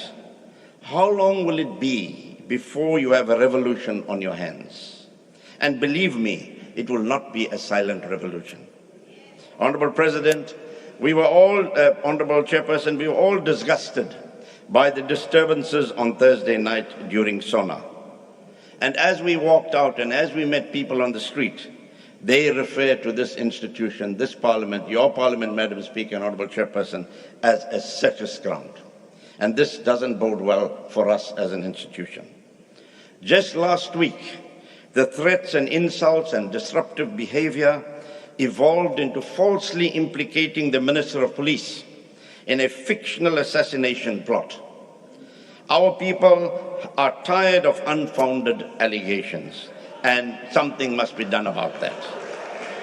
Honourable Chairperson, when it comes down to it, what South Africans want is solutions. We want honesty, we want fairness and justice, and to know that our government is capable and willing to do its job. It is thus worrying to hear you say, Honourable President, that you have discovered a lack of technical skills and management skills across government. We have been warning for years that cadre deployment at the cost of skills employment would have its effect. You now talk about rebuilding skills that have been lost over time. This did not happen by chance. Skills were pushed out in favor of giving jobs to pals. Can we really believe, Honourable Chairperson, that that gravy train will stop? Corruption has become so embedded in the culture of the civil service that it will take much more than words to change it. We have had to spend over R1 billion on an inquiry into state capture. We all saw the abuse of public funds that emerged under the last national state of disaster. We are not talking about one or two bad apples. There is a pervasive rot that needs to be dealt with, Honourable President.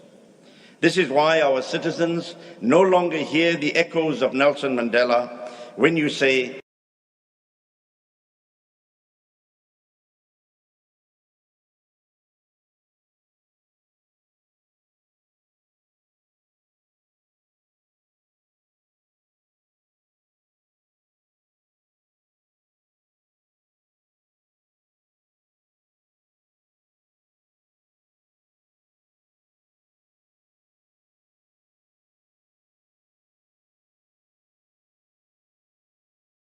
to work together. The appointing of a Minister of Electricity in the Presidency is another way of saying that our Minister of Public Enterprises and our Minister of Minerals and Energy have failed.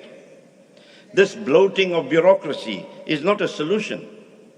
As the IFP's president so aptly asked, why not have a Minister of Potholes in the Presidency? And a special Minister of Education? And a special Minister of Inequality? Mr. President, what we need is people with the requisite skills, unbeholden to political masters, who reap no side benefits and who genuinely seek what is best for South Africa. In the absence of this, and in the absence of clear-cut strategies, with firm timelines and deliverables for investors, business and consumers, our fragile economy may well break. We do have experts, Honourable President, and brilliant minds in South Africa. Why are we not listening to them? And some of them have left our country. Let's bring them back. I met a young man last week who qualified at UKZN, went abroad to Cambridge, did masters, did a PhD, expert on electricity issues, wants to come back and help the country, wrote to somebody in the department, no response. Honourable President, we also need to look ahead and train the next generation of skilled experts. You will remember that during our liberation struggle, when all across South African schools were being burned down and classrooms abandoned under the banner, Liberation First, Education Later, Inkatha declared Education for Liberation. In KwaZulu, we invested heavily in quality of education for the oppressed, providing the tools to shape the future and preparing the next generation to competently engage with a changed world. There is something very wrong, Mr. Chairperson, when we talk about an 80% metric pass rate, when at the same time, 80% of grade 4 learners are unable to read for meaning. What happened in between was not a miraculous intervention, but an excessively high rate of dropouts. And what happens for that generation of dropouts? How do they find jobs and survive and make their contribution to our beloved country? Yes, Honourable President, the main issue is electricity. But just because that is the crisis of today does not mean that every other crisis can be placed on hold. There are communities that have not had water for months and even years. There are people losing their homes and businesses to our struggling economy. There are, as you say, people who call 10111 when their lives are in imminent danger and no one answers the phone. Honourable Chairperson, last year I questioned the suspension of the presidential employment stimulus vouchers to subsistence farmers because of poor implementation. In October last year, the presidency announced that 142,000 vouchers had been issued. Some 4 months later, the figure has decreased to 140,000, yet government promises to provide 250,000 more this year. It is very difficult to believe the new promises being made when old promises remain unfulfilled. Honourable President, in his first State of the Nation address to a democratic South Africa, President Nelson Mandela said, "The government I have the honour to lead is inspired by the single vision of creating a people-centered society, to the pursuit of the goals of freedom from want, freedom from hunger, freedom from deprivation, freedom from ignorance, freedom from suppression, and freedom from fear." Close quote. Almost 3 decades later, that vision has disappeared. If the promise of South Africa is truly alive, it is thanks to the resilience of our people. But how far is this government willing to test our resilience? We are playing a dangerous game if we do not address the concerns of South Africans. Thank you very much, Chairperson. Thank you very much. We'll now proceed to Honorable P.J. Groenewald.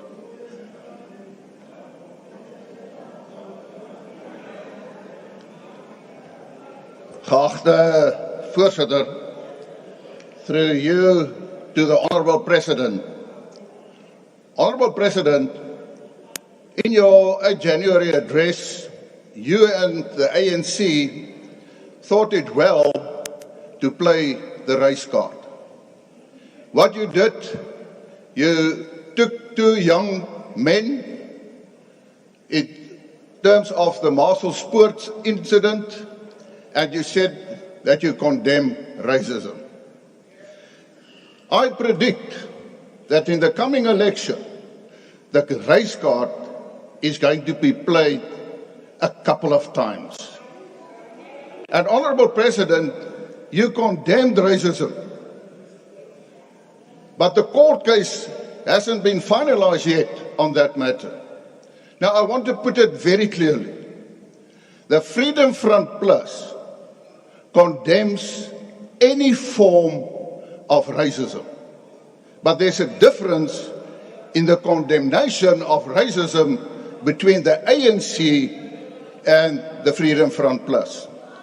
Honourable President, you only see racism as white on black racism. There was a court case about two black policemen, and the court found that a white woman, a colonel, was the victim of racism of these two men. So there is also black on white racism. And you said, Honourable President, that there's no place for racists in South Africa. They must leave the country. Honourable President, I request you, please ask these two black men who are racist to leave the country. Ons kan nie 'n nasie bou as ons eensydig net deur 'n eenoogige perspektief te kyk na rasisme. U taak in terme van artikel 83C van die grondwet is om eenheid te bou in Suid-Afrika en die Suid-Afrikaanse nasie. U sal dit net kan doen as u ook swart op wit rasisme kan veroordeel. Honourable Groenewald, just a minute. I see there's a hand at the back there. On what point are you rising, member? Thank you very much, Honourable Chair. I was just saying we don't have the headphones for interpretation. Okay. So Honourable Groenewald, when he goes deep, we can hear. Yeah, no, the table must look at that. Yes. Please look at the situation, interpretation. Please proceed, Honourable Groenewald. Honourable Groenewald, please proceed whilst we're sorting out the interpretation. Yeah, please. The member can come, I'll explain to him afterward. Achtbare President, wat ons sê is dat ons kan nie dubbele standaarde handhaaf in Suid-Afrika nie.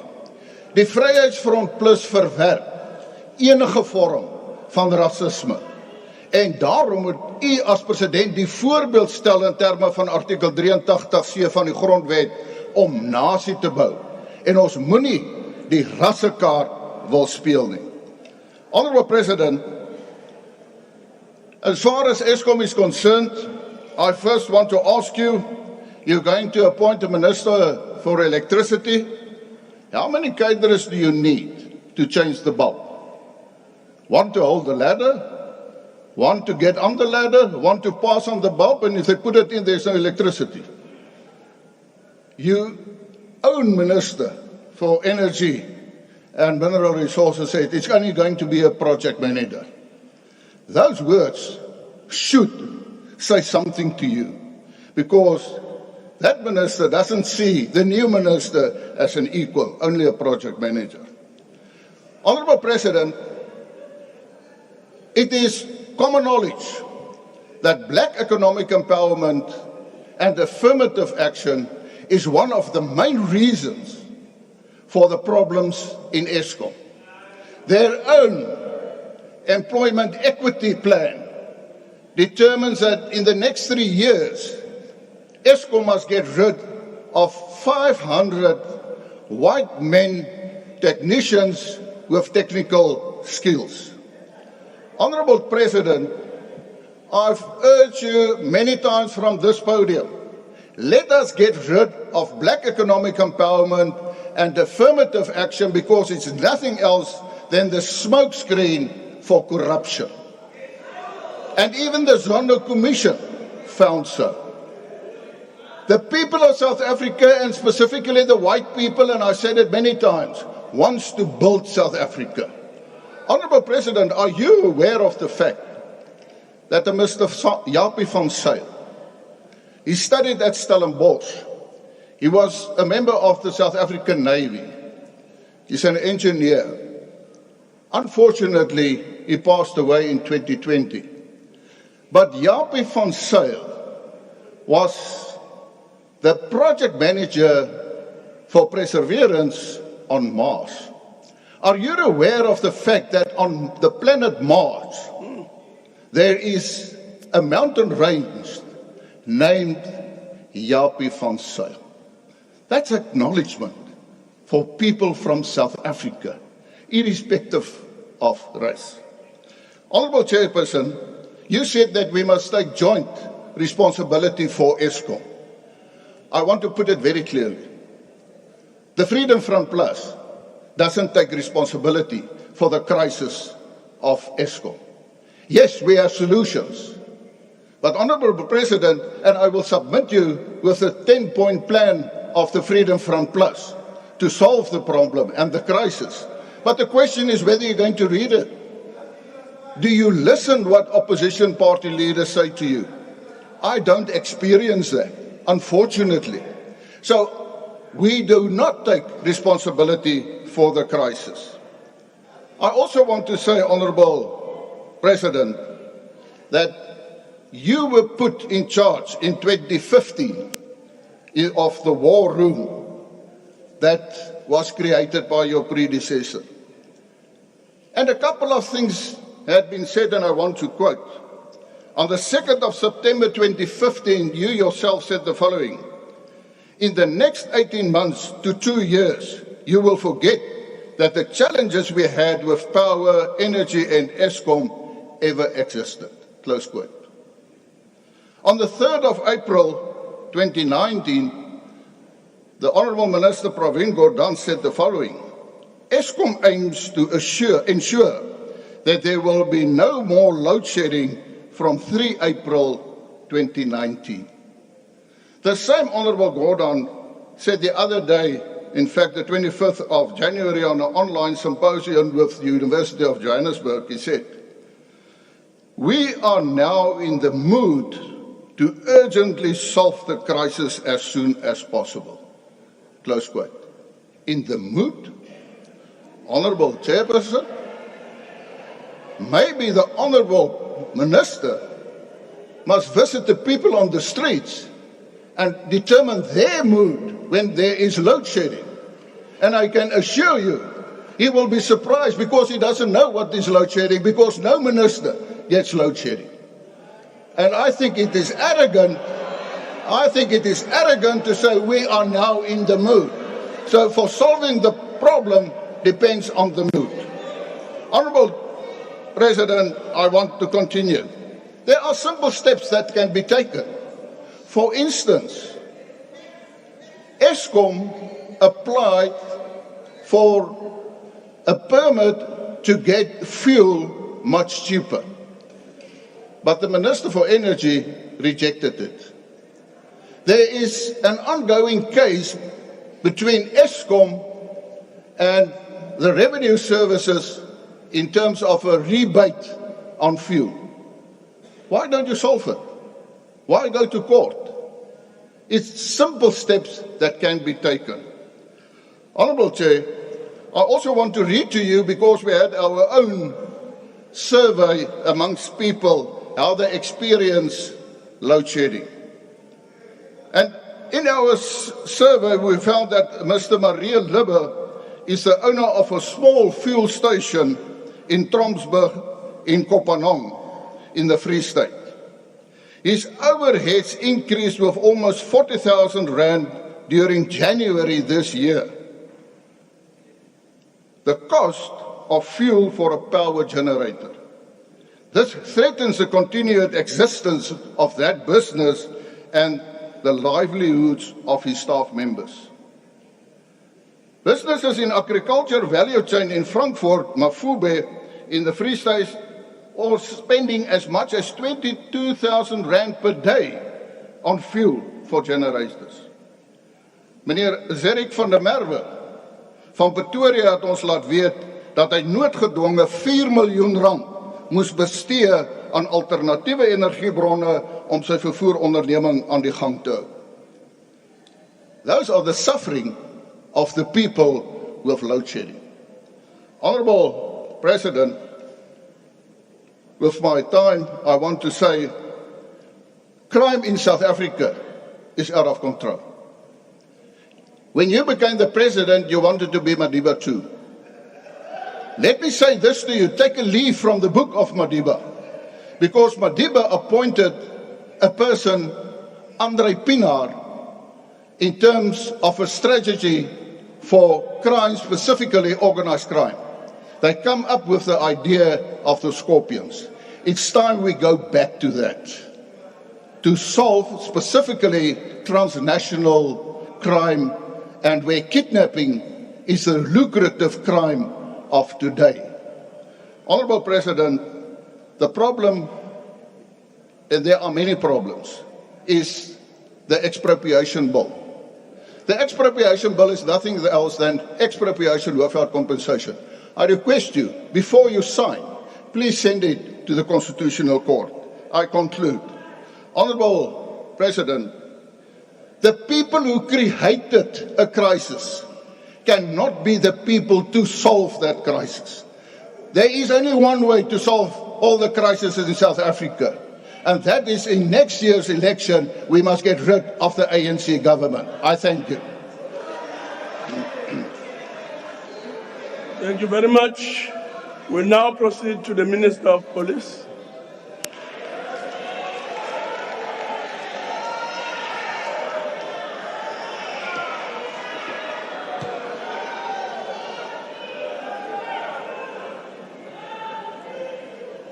The Honourable Chairperson, Honourable Speaker, His Excellency the President, Deputy President,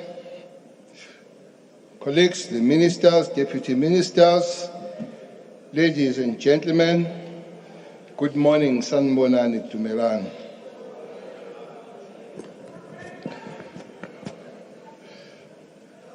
Wednesday, before the SONA, I had a long meeting with the Deputy Secretary of the EFF in my house. A very long meeting with him. He was there to urge me and beg me to confirm that I have said IFP will kill him. And when I refused, he promised me that life is going to be difficult for me. Yes, Secretary General, yes. So, President of the EFF, you were lied to. You must be angry, but not with me. It's not me who lied to you, to put you to come on the national TV to tell the world the wrong thing. It wasn't me. You go and correct it with your SG. I spent 47 minutes with him, and then I refused. Mr. President, that's the only reason. Maybe there are 3 more other reasons. Minister, just a minute. Minister, just a minute. Yes, Moran, on what point are you rising? No, thank you very much, Speaker. Let me address this coward of the ANC. So, the question that you should be responding to, did he not call me on Saturday? Last week, Saturday, he called me, he's the one who called me, not the other way around. And his call was very clear. SG, I've detected political intolerance in KZN that is going to lead to killings. Honorable member. My question to him was that, Honorable Minister, does it involve me? And his answer was yes. And he proposed that let us meet in Cape Town on Wednesday. Honorable so if he's member. scared of IFP, he must not use my name. He is a coward. He's scared of IFP. Honorable member. Not the other way around. Honorable member, that's not the point of It's order. a point of order. I'm addressing the coward. Please, please. I'm not scared of him or anyone. Please else. take your seat. So if he's scared of IFP, that's his problem. Please take your seat. Yeah, if he's scared of IFP, he must not bring the bill to that. He's the one who called me this coward. Please. Minister, please proceed. Well, I didn't have the drink and juice to give it to you, but the meeting was quite long, 47 minutes. I'm sorry that you didn't give anything to drink. Having said so, the second point on this one, I will request the President of the EFF to repeat every word outside of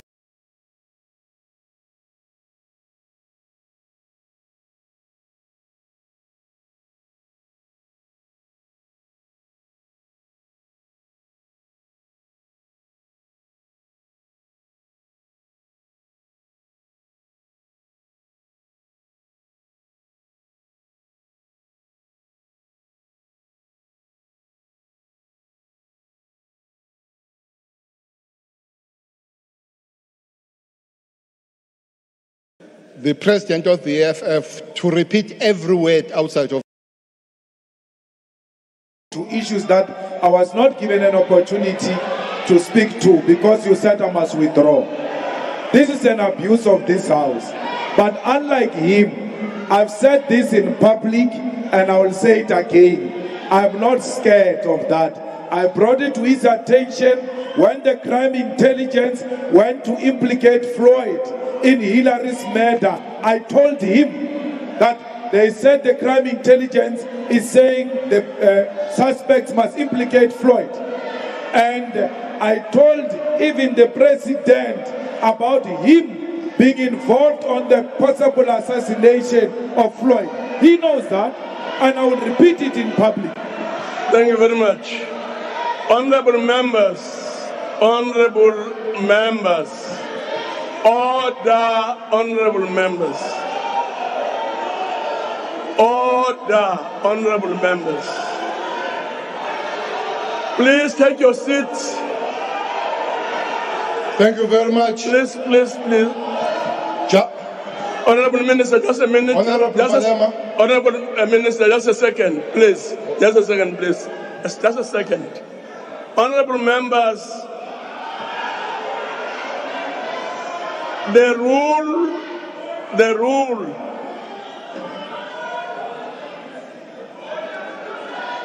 rules, please sit down, honorable member.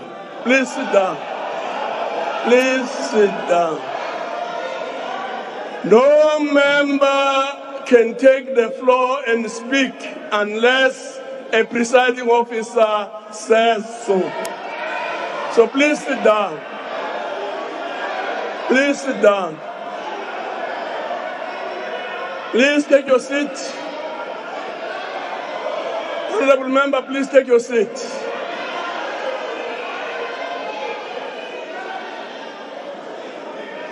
Honorable members, can I once again make this plea?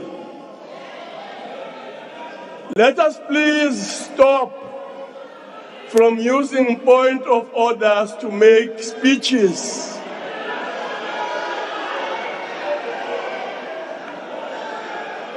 Let us please stop using point of orders to make speeches. Minister, please proceed. Thank you very much. The third point on this one, I will never allow the South African Police Service to be another Polokwane where we will milk it down and make sure that it dies. I will never allow that to happen. That will take care of it and will make sure that we stay far. We don't come to run that organization.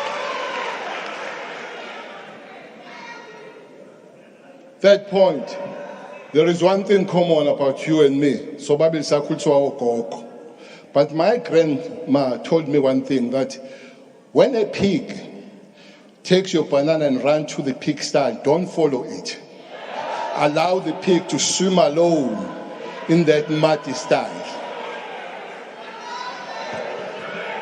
Receive my safety and security greeting this morning on behalf of the selfless men and women in blue who are the cold face of responding to gruesome crime scenes on the daily basis. By the way, the president of the FF is the only person that has called the police to be attacked in their houses.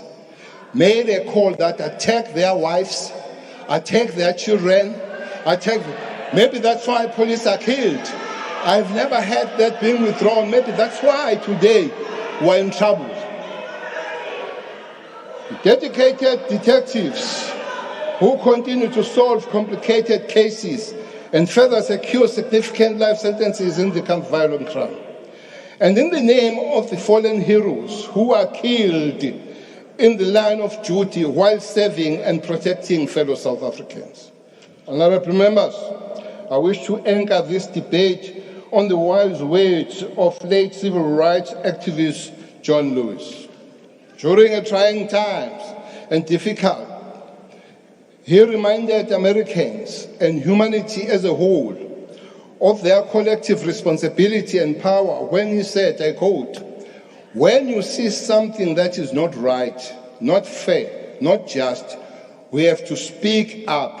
We have to say something, we have to do something." Close quotes. Allow me to use these words to emphasize the importance of the community-centered approach in the overall and overarching and overarching fighting against crime. If communities can do justice to what Lewis argues, then police and communities can eventually realize the vision of halving violent crime in our country in the prescribed time. If the community members of KwaZakhele, Kwamash, Khayelitsha, Soweto, Gugulethu, Margate, and the criminal underworld syndicates can speak up and do something, then the results will show. We are also making a clarion call to other sections of society, be the academia, business, the clergy, the media, and the organized groupings.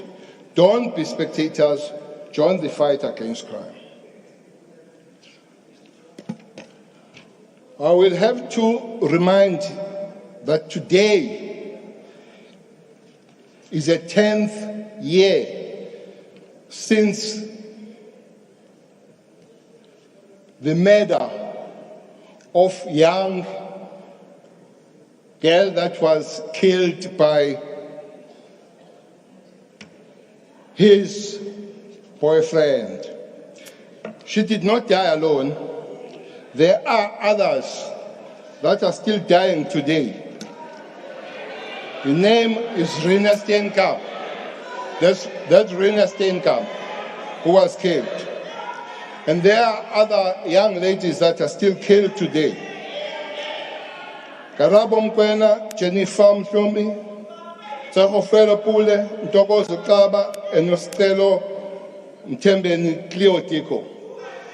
I want to make a call today, a clarion call, especially to women, especially to DA women, that as we see these problems of gender-based violence, they could not have allowed their leader to say the statement that she said about his ex-wife. Yes, he called her a flat chicken. He called her a roadkill. A roadkill is an animal. A roadkill is an animal that you kill and you don't care. For the leader to raise that statement and the women don't say anything is a serious indictment. So I'm making a clarion call to speak to your leader, to say he cannot be ready to lead this country when he still looks at women as a roadkill, when he calls women as flat chickens. So I'm making that clear on call. So we have responded. We thank the President very much that he has responded to the crime to strengthen the police by giving us 10,000 members of the South African police that we trained last year, and we are also training 10,000 this year. And that will help to the visibility of police, but also it will help us to give us a pool to train the special units to be able to respond to the crime and different times, different kinds of crime that are happening in South Africa. It doesn't mean that we are not responding at the present time. There are many people that have been arrested, especially in the infrastructure mafia, including those that we have arrested come at the problem of escort. We are continuing to pull those things together. Last year alone, we have arrested 4,909 people that have committed gender-based violence, almost 200 of them in the last 12 months alone. 189 of them have been given life sentence. We agree that we do need to deal with the issue of illegal firearms. It is on the score that at least 65,952 firearms illegal have been destroyed in the previous year. We will continue to hunt these guns. We will continue to strengthen the law that people must be safe when we collect these illegal firearms. But to South Africa, let's come together, let's work together in dealing especially with the gender-based violence. That invitation also goes to the Honorable Mr. Steenhuisen to say, Mr. Steenhuisen, we want to hear you apologizing to abuse a young woman who came to work in your office and was a wife of your colleague, and you took that wife of your colleague, you divorced your own wife, and you took that young girl.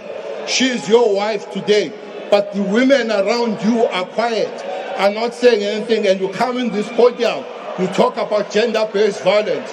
So you better go and fix yourself. Minister, if not, we'll help you. Thank you very much, everybody. The Minister, please take your seat.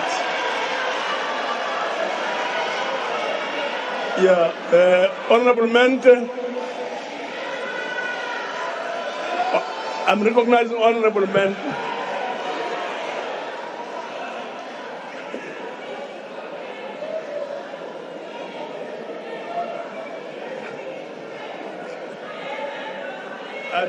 I recognize Honorable Mente, but it does seem as if Honorable Malema Thank you, Chair. wants to speak. Yeah. Thank you very much. We really cannot, with you, Chair, sitting there, allow a situation where the minister drags a wife of the leader of the opposition and she's not here. No, you can't do the nonsense you are doing, because when we're starting to respond, we're going to be in the wrong. We shouldn't use the women to fight our own political battles here, to a point where allegations that cannot be confirmed are being said here, and you allow that to happen. That degeneration, Honorable Chair, happened previously, and when we responded, you were the complainants. We cannot sit here and allow the minister to abuse the wife of the leader of the opposition in the name of fighting GBV. That is a woman abuse, what he did here, and cannot be accepted. He must be called to order and to withdraw that unconditionally. Honorable members,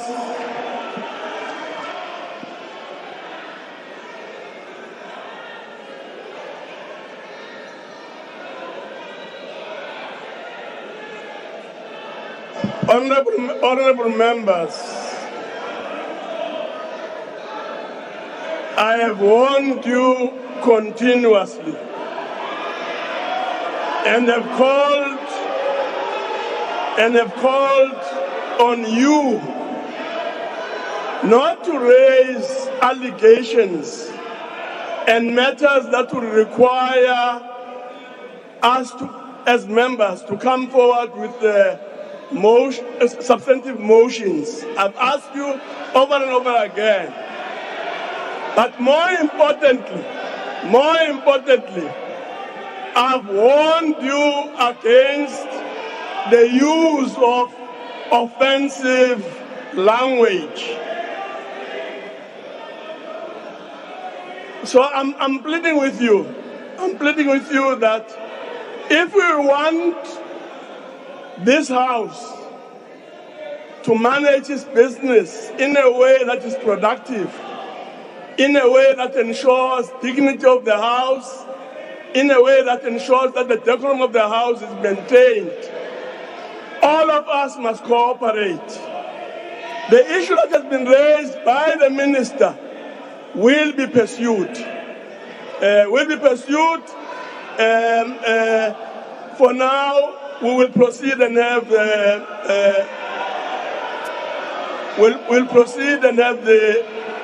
the Honorable Western Cape Premier. Please proceed.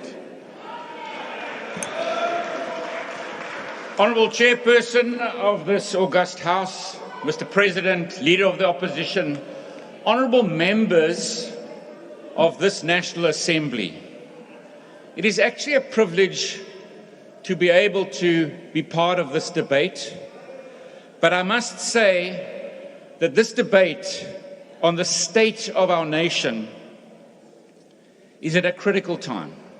Our nation is actually in a disaster. Not only a declaration of disaster, but so many components of our society are absolutely in a state of disaster. I'm only going to focus on two things in this debate. I want to focus on the energy crisis.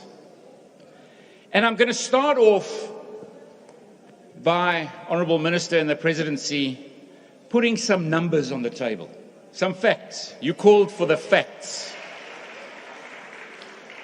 It has been over 5,500 days since South Africa first experienced rolling blackouts in our country.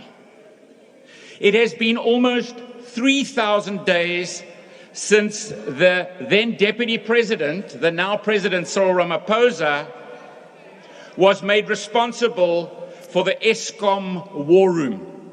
Nearly 3,000 days. Remember that number. It has been over 200 days since the President, Cyril Ramaphosa, addressed the nation with his crisis interventions after 3 weeks of the worst load shedding and power cuts that we had ever experienced. This was on the 25th of July last year, more than 200 days ago. We have had 167 days of power cuts since September 2022, only 2 days without rolling blackouts across our country. As the Leader of the Opposition says, more than 1,000 hours of load shedding in our country. And our response, we already have 3 ministers who are responsible in one way or another to make sure that we fix this problem. We have now the announcement of a new Minister of Energy. And then we declare a disaster, which brings another minister in play. So now we have 4 ministers responsible for fixing this problem, and we put another Minister of Disasters on top of those 4 ministers and say, you must now go and fix this problem. I say to this House that this is an imperial presidency. This is political rhetoric. It is about lavish spending, no detail, and contradictory information on sorting out this absolutely disastrous problem that every citizen of our country is facing. Do you know that we cannot get real clarity on real detail of where we are with this disaster? I have attended many meetings, and I will tell you about that clarity, because the same minister says we want the facts. I'll tell you one fact. Since the then president called that disaster committee over 200 days ago, we have not seen one more megawatt come into our energy system. Not one. That's a fact. There have actually been less megawatts in our system since that meeting was called on the 25th of July, 2022. And when I say we need clarity, I've actually written to the president because the clarity is so glaringly missing. If you go to the PCC and you see what is said there, where they say up to 8,822 megawatts will be brought in this year into our energy provision. I'll say that again, 8,822. But when you start interrogating the 2023 8,822 megawatts, the first thing that comes into that mix is 1,621 megawatts from our neighboring countries. Don't we sell power to our neighboring countries? Are we going to send it to them and then get it back? So far, we're hearing that it's not 1,625, but it's maybe 300. Let's talk about the Kusile component of that 8,800 megawatts. That's 2,880 megawatts. The 2,880 megawatts comes from Unit 1, 2, and 3 of Kusile plus Unit 5. Now, if you know anything about Kusile, you'll know Unit 5 is only coming online next year, and when it comes on, it's got to be trialed first. So that's not this year, that's next year. We also know that Unit 1, 2, and 3, and I didn't get this from my letter to the President, I got this from my own meetings, myself going to look for myself, to find out for myself. Those 3 flues, of which the one is totally collapsed, are filled with a build-up inside, one could call it soot, sometimes up to 60 centimeters thick. To solve that problem is at least, from the professionals, 10 months. At least. That takes us to the end of the year. How on earth are we going to get those 3 units back in? So every single detail that's been put on the table is rubbish. How are we supposed to work with that, Mr. President? I also want to say that the urgency that we're hearing now is way too late. Way too late. Can I also say to you that now 5 days after the SONA and declaring a disaster to sort out this emergency of power production in our country, we have not seen the regulations yet. And that is actually where the problems lie. If we don't get the regulations right, the whole thing will fail. But I can also say to you that this province will play its part. We've already started putting forward our comments on the regulations. I also want to say one other thing that was said from this podium today about how we're going to solve this problem, and we spoke about the Eskom debt. Here's a fact, Minister. The fact is, we are going to take that debt and remove it from Eskom, so-called write it off. And what will we do? We'll add that debt back on to the debt carried by the citizens and the taxpayers of this country. So those that are paying their electricity are now going to have to pay the debt of everyone else who hasn't paid their electricity. That is totally unacceptable. That's a fact, Minister. Where is the urgency, I ask, to the government of this country? You know that on the 24th of February last year, almost a year ago, there was some colonization taking place in the Northern Hemisphere. The Russian government invaded the Ukraine nearly a year ago. And what was the consequence of that illegal war? The consequence was an energy crisis in another part of the world, in Europe, because Russia provides gas to much of Europe. Europe knew that there was an energy crisis on the way. So 200 days after the president announced this action plan, not 1 megawatt extra.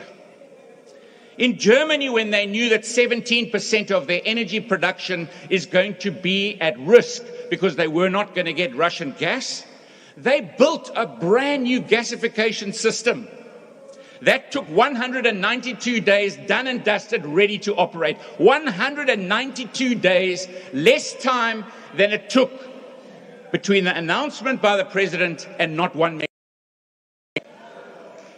If the Dutch went better than that, they also had the same risk in energy, and they took 160 days to create their own gasification import systems so that they could mitigate their energy risks going into their winter. 160 days. And we are sitting at 200 days and not even 1 megawatt. As you conclude, Honourable Member. I now need to conclude, and I haven't even spoken about safety or murder. Do you know, Chair, that wasn't mentioned by the President? The 18.7% increase in murder in the Eastern Cape of 4,407 people last year, the 5,570 people murdered in Gauteng, the 6,495 people murdered in KZN. Your time is up. And the 4,109 people murdered in this province. That minister never said a word about it, and neither did that president. And that minister must go.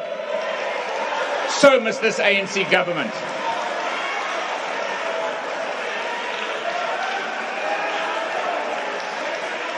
No, thank you very much. Our next speaker is Honourable Olumisa. Our chairperson, Honourable President, Deputy President, Honourable Speaker, and Honourable members. Mr. President, the UDM believes that the people you should have relied on to implement your plans and strategies are not only your cabinet members. The technocrats in government, in particular accounting officers, have been sidelined for years, and those responsible for oversight have overstepped their boundaries for far too long. This makes government ineffective. Mr. President, I would like to touch upon 3 issues that South Africans have raised with the UDM. Issue 1 concerns the pensions of those who were employed in the SA TBVC states in 1970 and to 80s.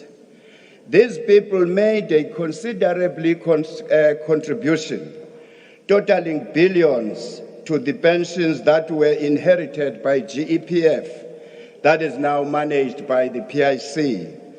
Their concerns center around the calculation of their pensions, which had an effective date starting in 1996. They feel that there is a major error in how their pensions are being calculated.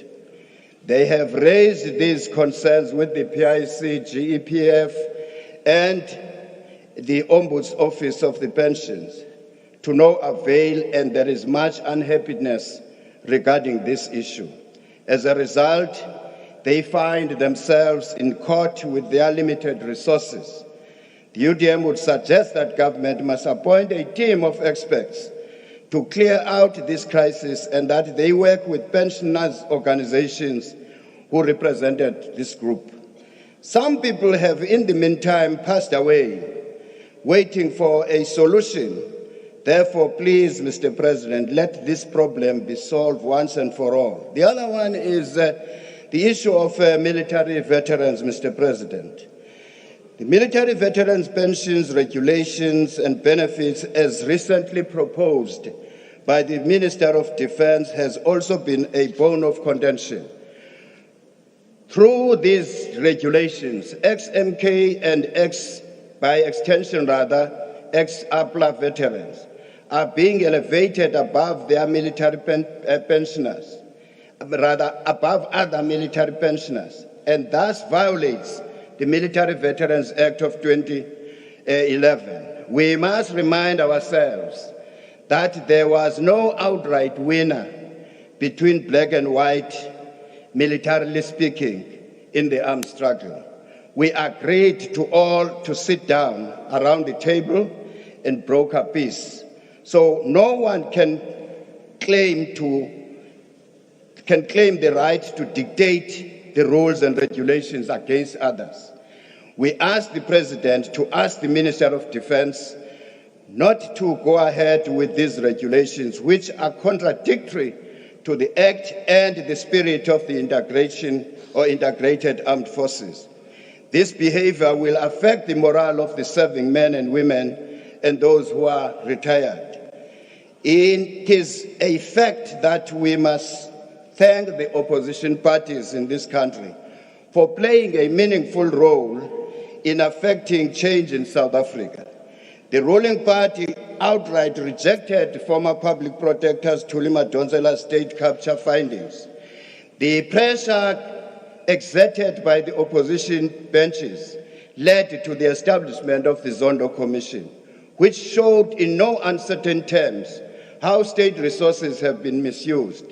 For example, the country has been delivered into the grips of load shedding, whilst corruption has chewed all the money that was meant to develop the power generating infrastructure of South Africa. Certainly, Mr. President, the ruling party on this one, through Hitachi and Chancellor House deals. And I wish to remind you, Mr. President, you have considered that where corruption is concerned, the ruling party is accused, number one. Lastly, the Zondo Commission's report has been generating dust here in Parliament. We would prefer that the leader of government business in Parliament must monitor the process and the implementation of the Zondo Commission's findings. He should also advise as to how the other serious evidence slipped through the Commission's processes and how the veracity of that evidence be tested. It would, however, be a mistake to wait for the current Speaker to drive the debate as she is conflicted. The Bosasa offshoot company, Jambu Holdings, which she was part of, received millions and millions of rands in tenders from the state. Bosasa, as we all know, was cited in the commission. So, akanawikopela le EYA party ayo uqala kweBosasa azokunika direction ba masiyixoxe kanjani. Asizumvumela. Thank you very much. We will now proceed to Honorable Brank.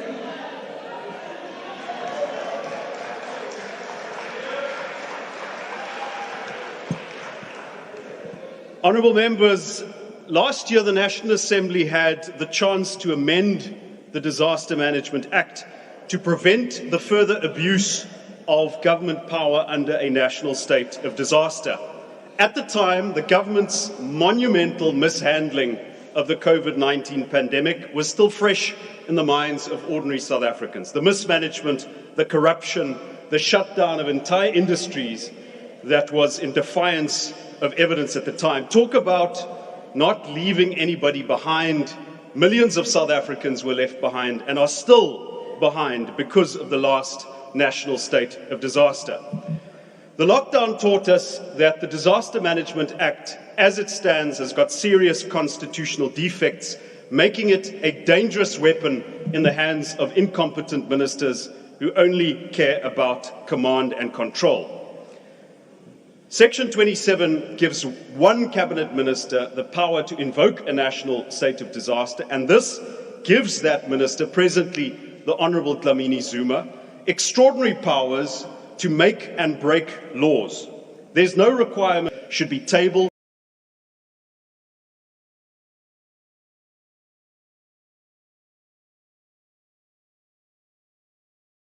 or debated in Parliament. Parliament cannot amend regulations issued under a national state of disaster, and again, by the stroke of a ministerial pen, so that in theory, this country can be governed under a perpetual national state of disaster. This is why the DA is challenging Section 27 of the Disaster Management Act. But had the ANC and the majority in Parliament not blocked that amendment to the Disaster Management Act last year, Parliament could have solved the problem by its own initiative. At the time, the DA sounded the following warning, that the government's handling of COVID-19 was worse because it had too much power, and the same was going to be true of the next disaster. And so here we are again. In the ordinary sense of the word, the electricity crisis in South Africa and our reliance on Eskom is a disaster. It is an ANC-sponsored disaster. The cumulative effect of decades of cadre deployment, state capture, race-based recruitment and procurement, and a stubborn ideological refusal to let go of the state's energy monopoly. But let's not be under any illusions.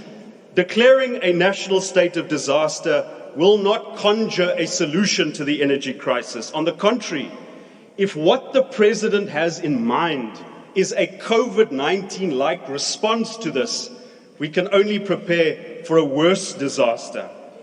We can only prepare for a worse disaster. As for removing the blockages that do exist in the way of cost-effective and quick decisions being made at Eskom, as well as the eventual reform of the electricity sector, the President does not require a national state of disaster. Think of the unbundling of Eskom, or the failure to unbundle Eskom. 4 years ago, the President made this announcement, and there is still no separate entity and board for electricity transmission.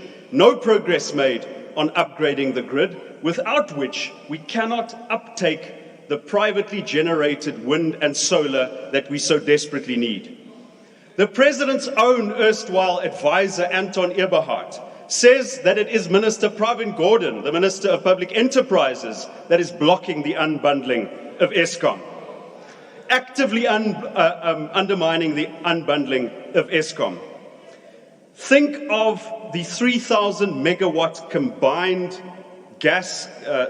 combined cycle gas plant that had to be built in Richards Bay, which Eskom applied to the Minister of Energy, the Honourable Mantashe. That application was made in January last year. It took the minister 5 months to reply, only to tell them he wants further information. He then forwards the application to NERSA. It takes NERSA another 6 months to inform Eskom that they'd followed the wrong process, start all over again. In this 11 months of bureaucratic, what would you call it? Bureaucratic bungling, ministerial incompetence, the country's energy generating capacity deteriorated to the point of stage 7 and 8 load shedding. Dink aan die 150 miljoen liter diesel wat Eskom elke maand moet brand. En natuurlik verwelkom die DA die president se versekering dat daar genoeg geld sal wees vir diesel. Maar dieselfde minister Mantashe het Eskom se aansoek om diesel teen groot maatpryse aan te koop van die hand gewys. Blykbaar omdat hulle een of ander bergingsregulasie nie aan voldoen nie. As hierdie lisensie toegestaan word, as Eskom diesel teen grootmaatpryse kan aankoop, kan dit R6 per liter spaar, 'n besparing van biljoene vir die Suid-Afrikaanse belastingbetalers. Replacing Minister Gordhan and Mantashe, the Tweedledee and Tweedledum of the electricity crisis, does not require a national state of disaster.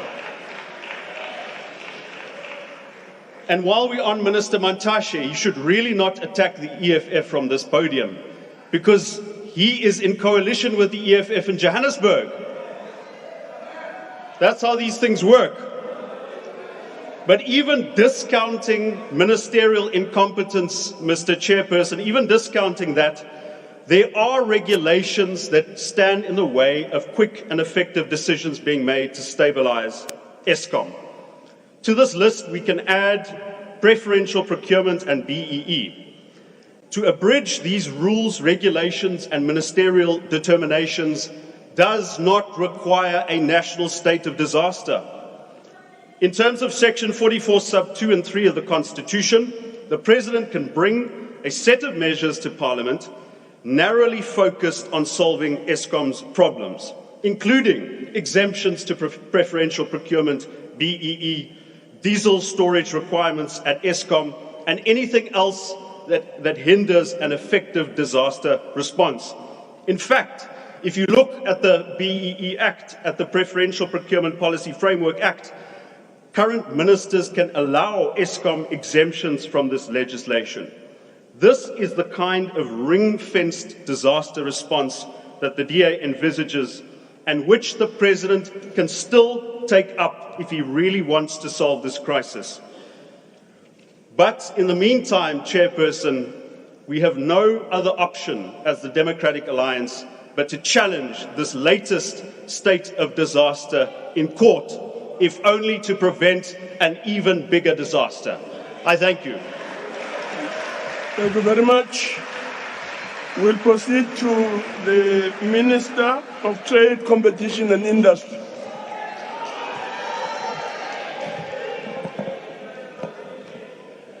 NCOP Chairperson, Mr. President, honourable members, fellow South Africans. While our debate today rightly focuses on local challenges, the world within which we navigate our economic prosperity is changing rapidly, with more uncertainty, volatility, complexity and ambiguity. Several megatrends are profoundly reshaping the global economy. They will impact on our lives. The State of the Nation address sets out a number of steps that this government is taking so that South Africa can respond to these. These megatrends include, first, the impact of climate change on societies and economies that limits carbon-intensive growth, but also brings opportunities with green industrialization. Second, the new geopolitics of a sharply polarizing world, which will shape decisions on investment and procurement.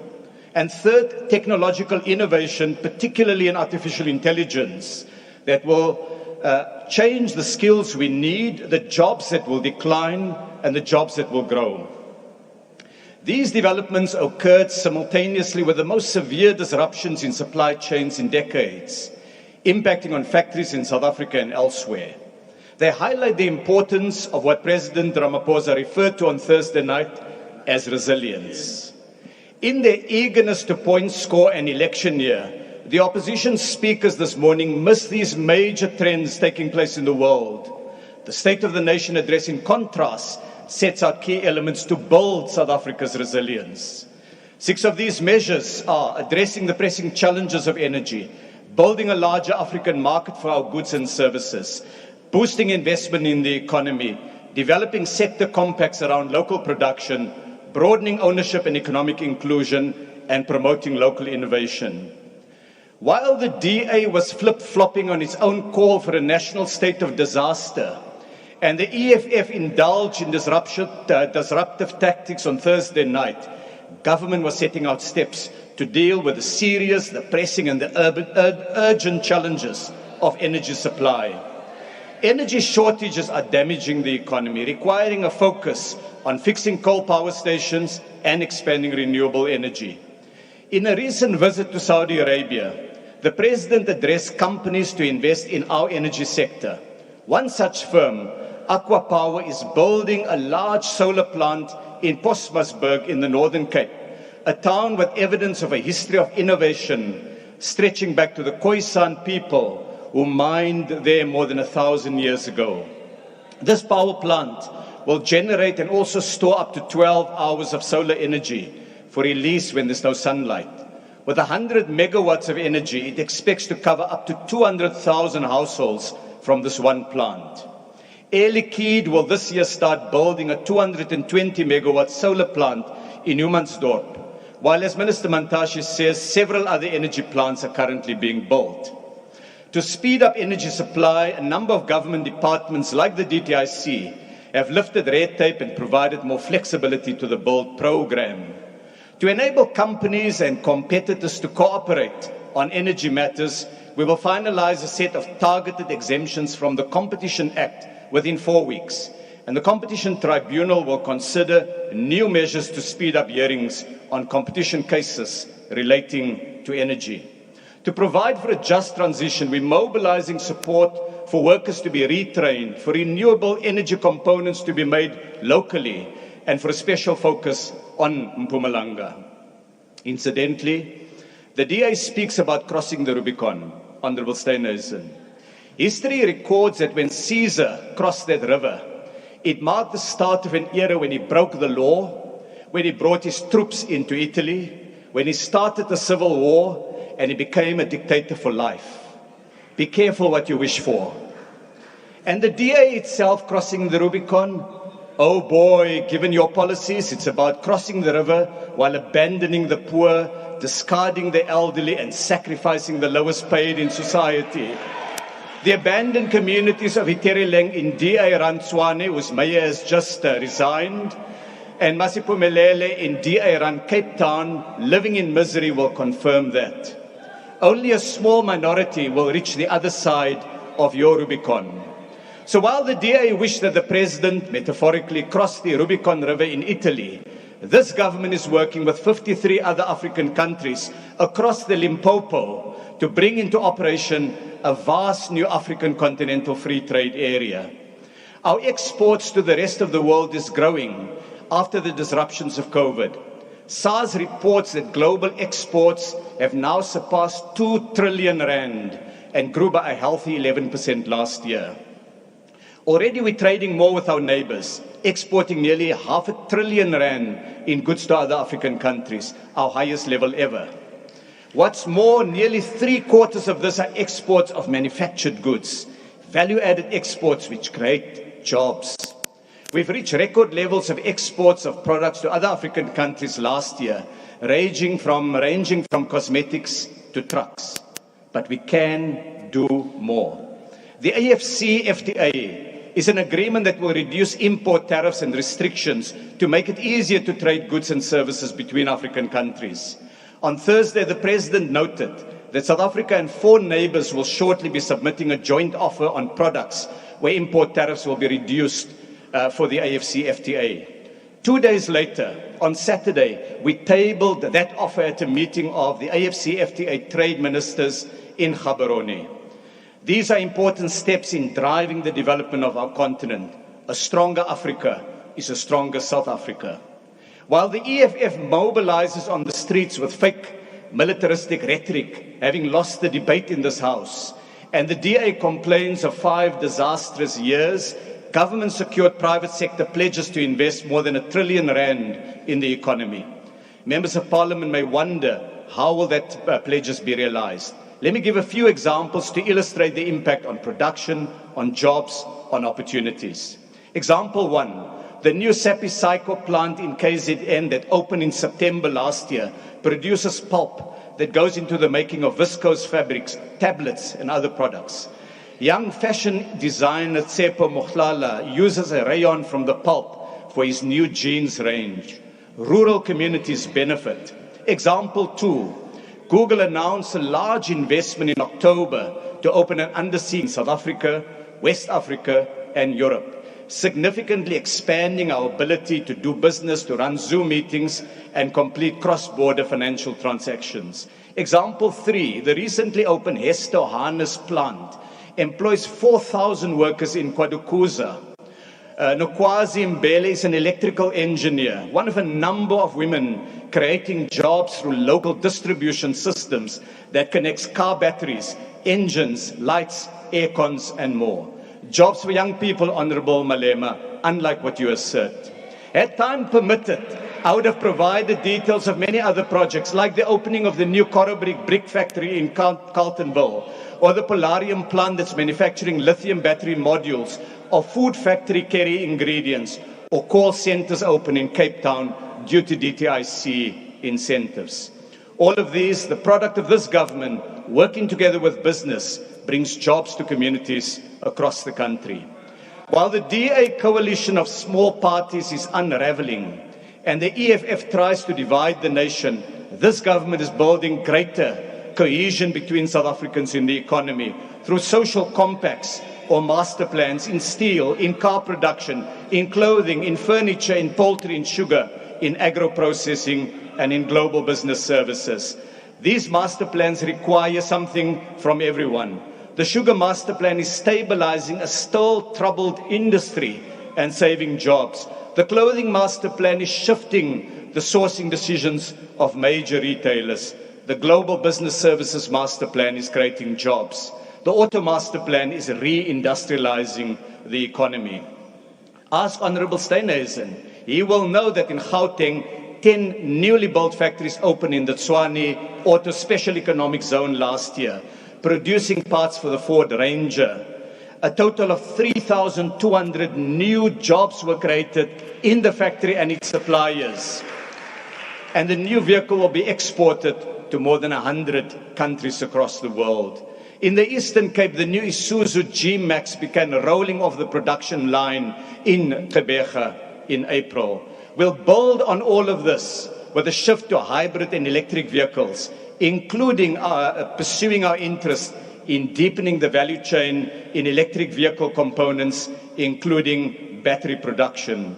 While the DA is engulfed in a kindergarten leadership crisis, unable to hold on to even its black leaders, its own leaders, this government is working to widen the base for economic activity, promoting worker ownership in the economy, promoting black industrialists. Today, the Commission gazetted the new market inquiry on fresh food produce markets. It's about opening that up for new entrants. In the next 3 months, the Commission will conclude its market inquiry into online and digital services such as property, food ordering, accommodation, and general e-commerce service. It's about opening those sectors. The President spoke about the inaugural Black Industrialist Conference held last year.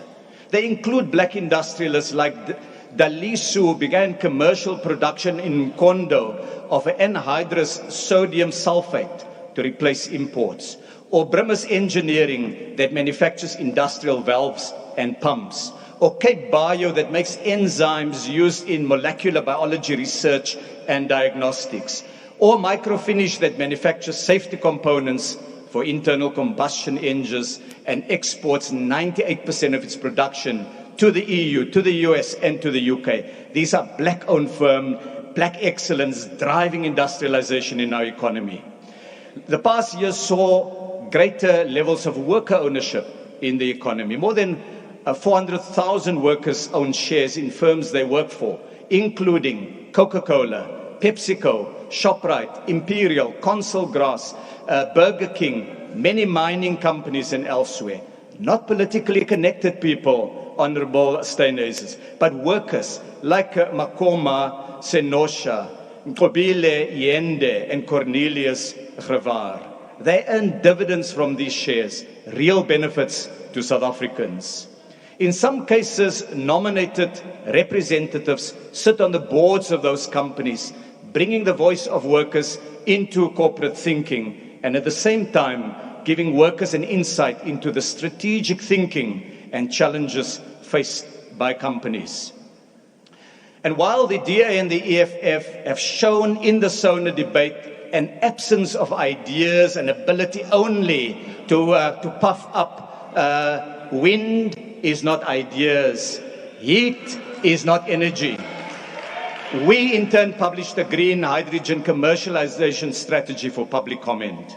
And this is about seeking to use South African sunlight, wind and minerals to position us as a leader in the production of this exciting clean energy. Honourable members, the year ahead is still tough, with strong headwinds and energy shortages that will still limit our growth. We're working on it. And the country faces many challenges.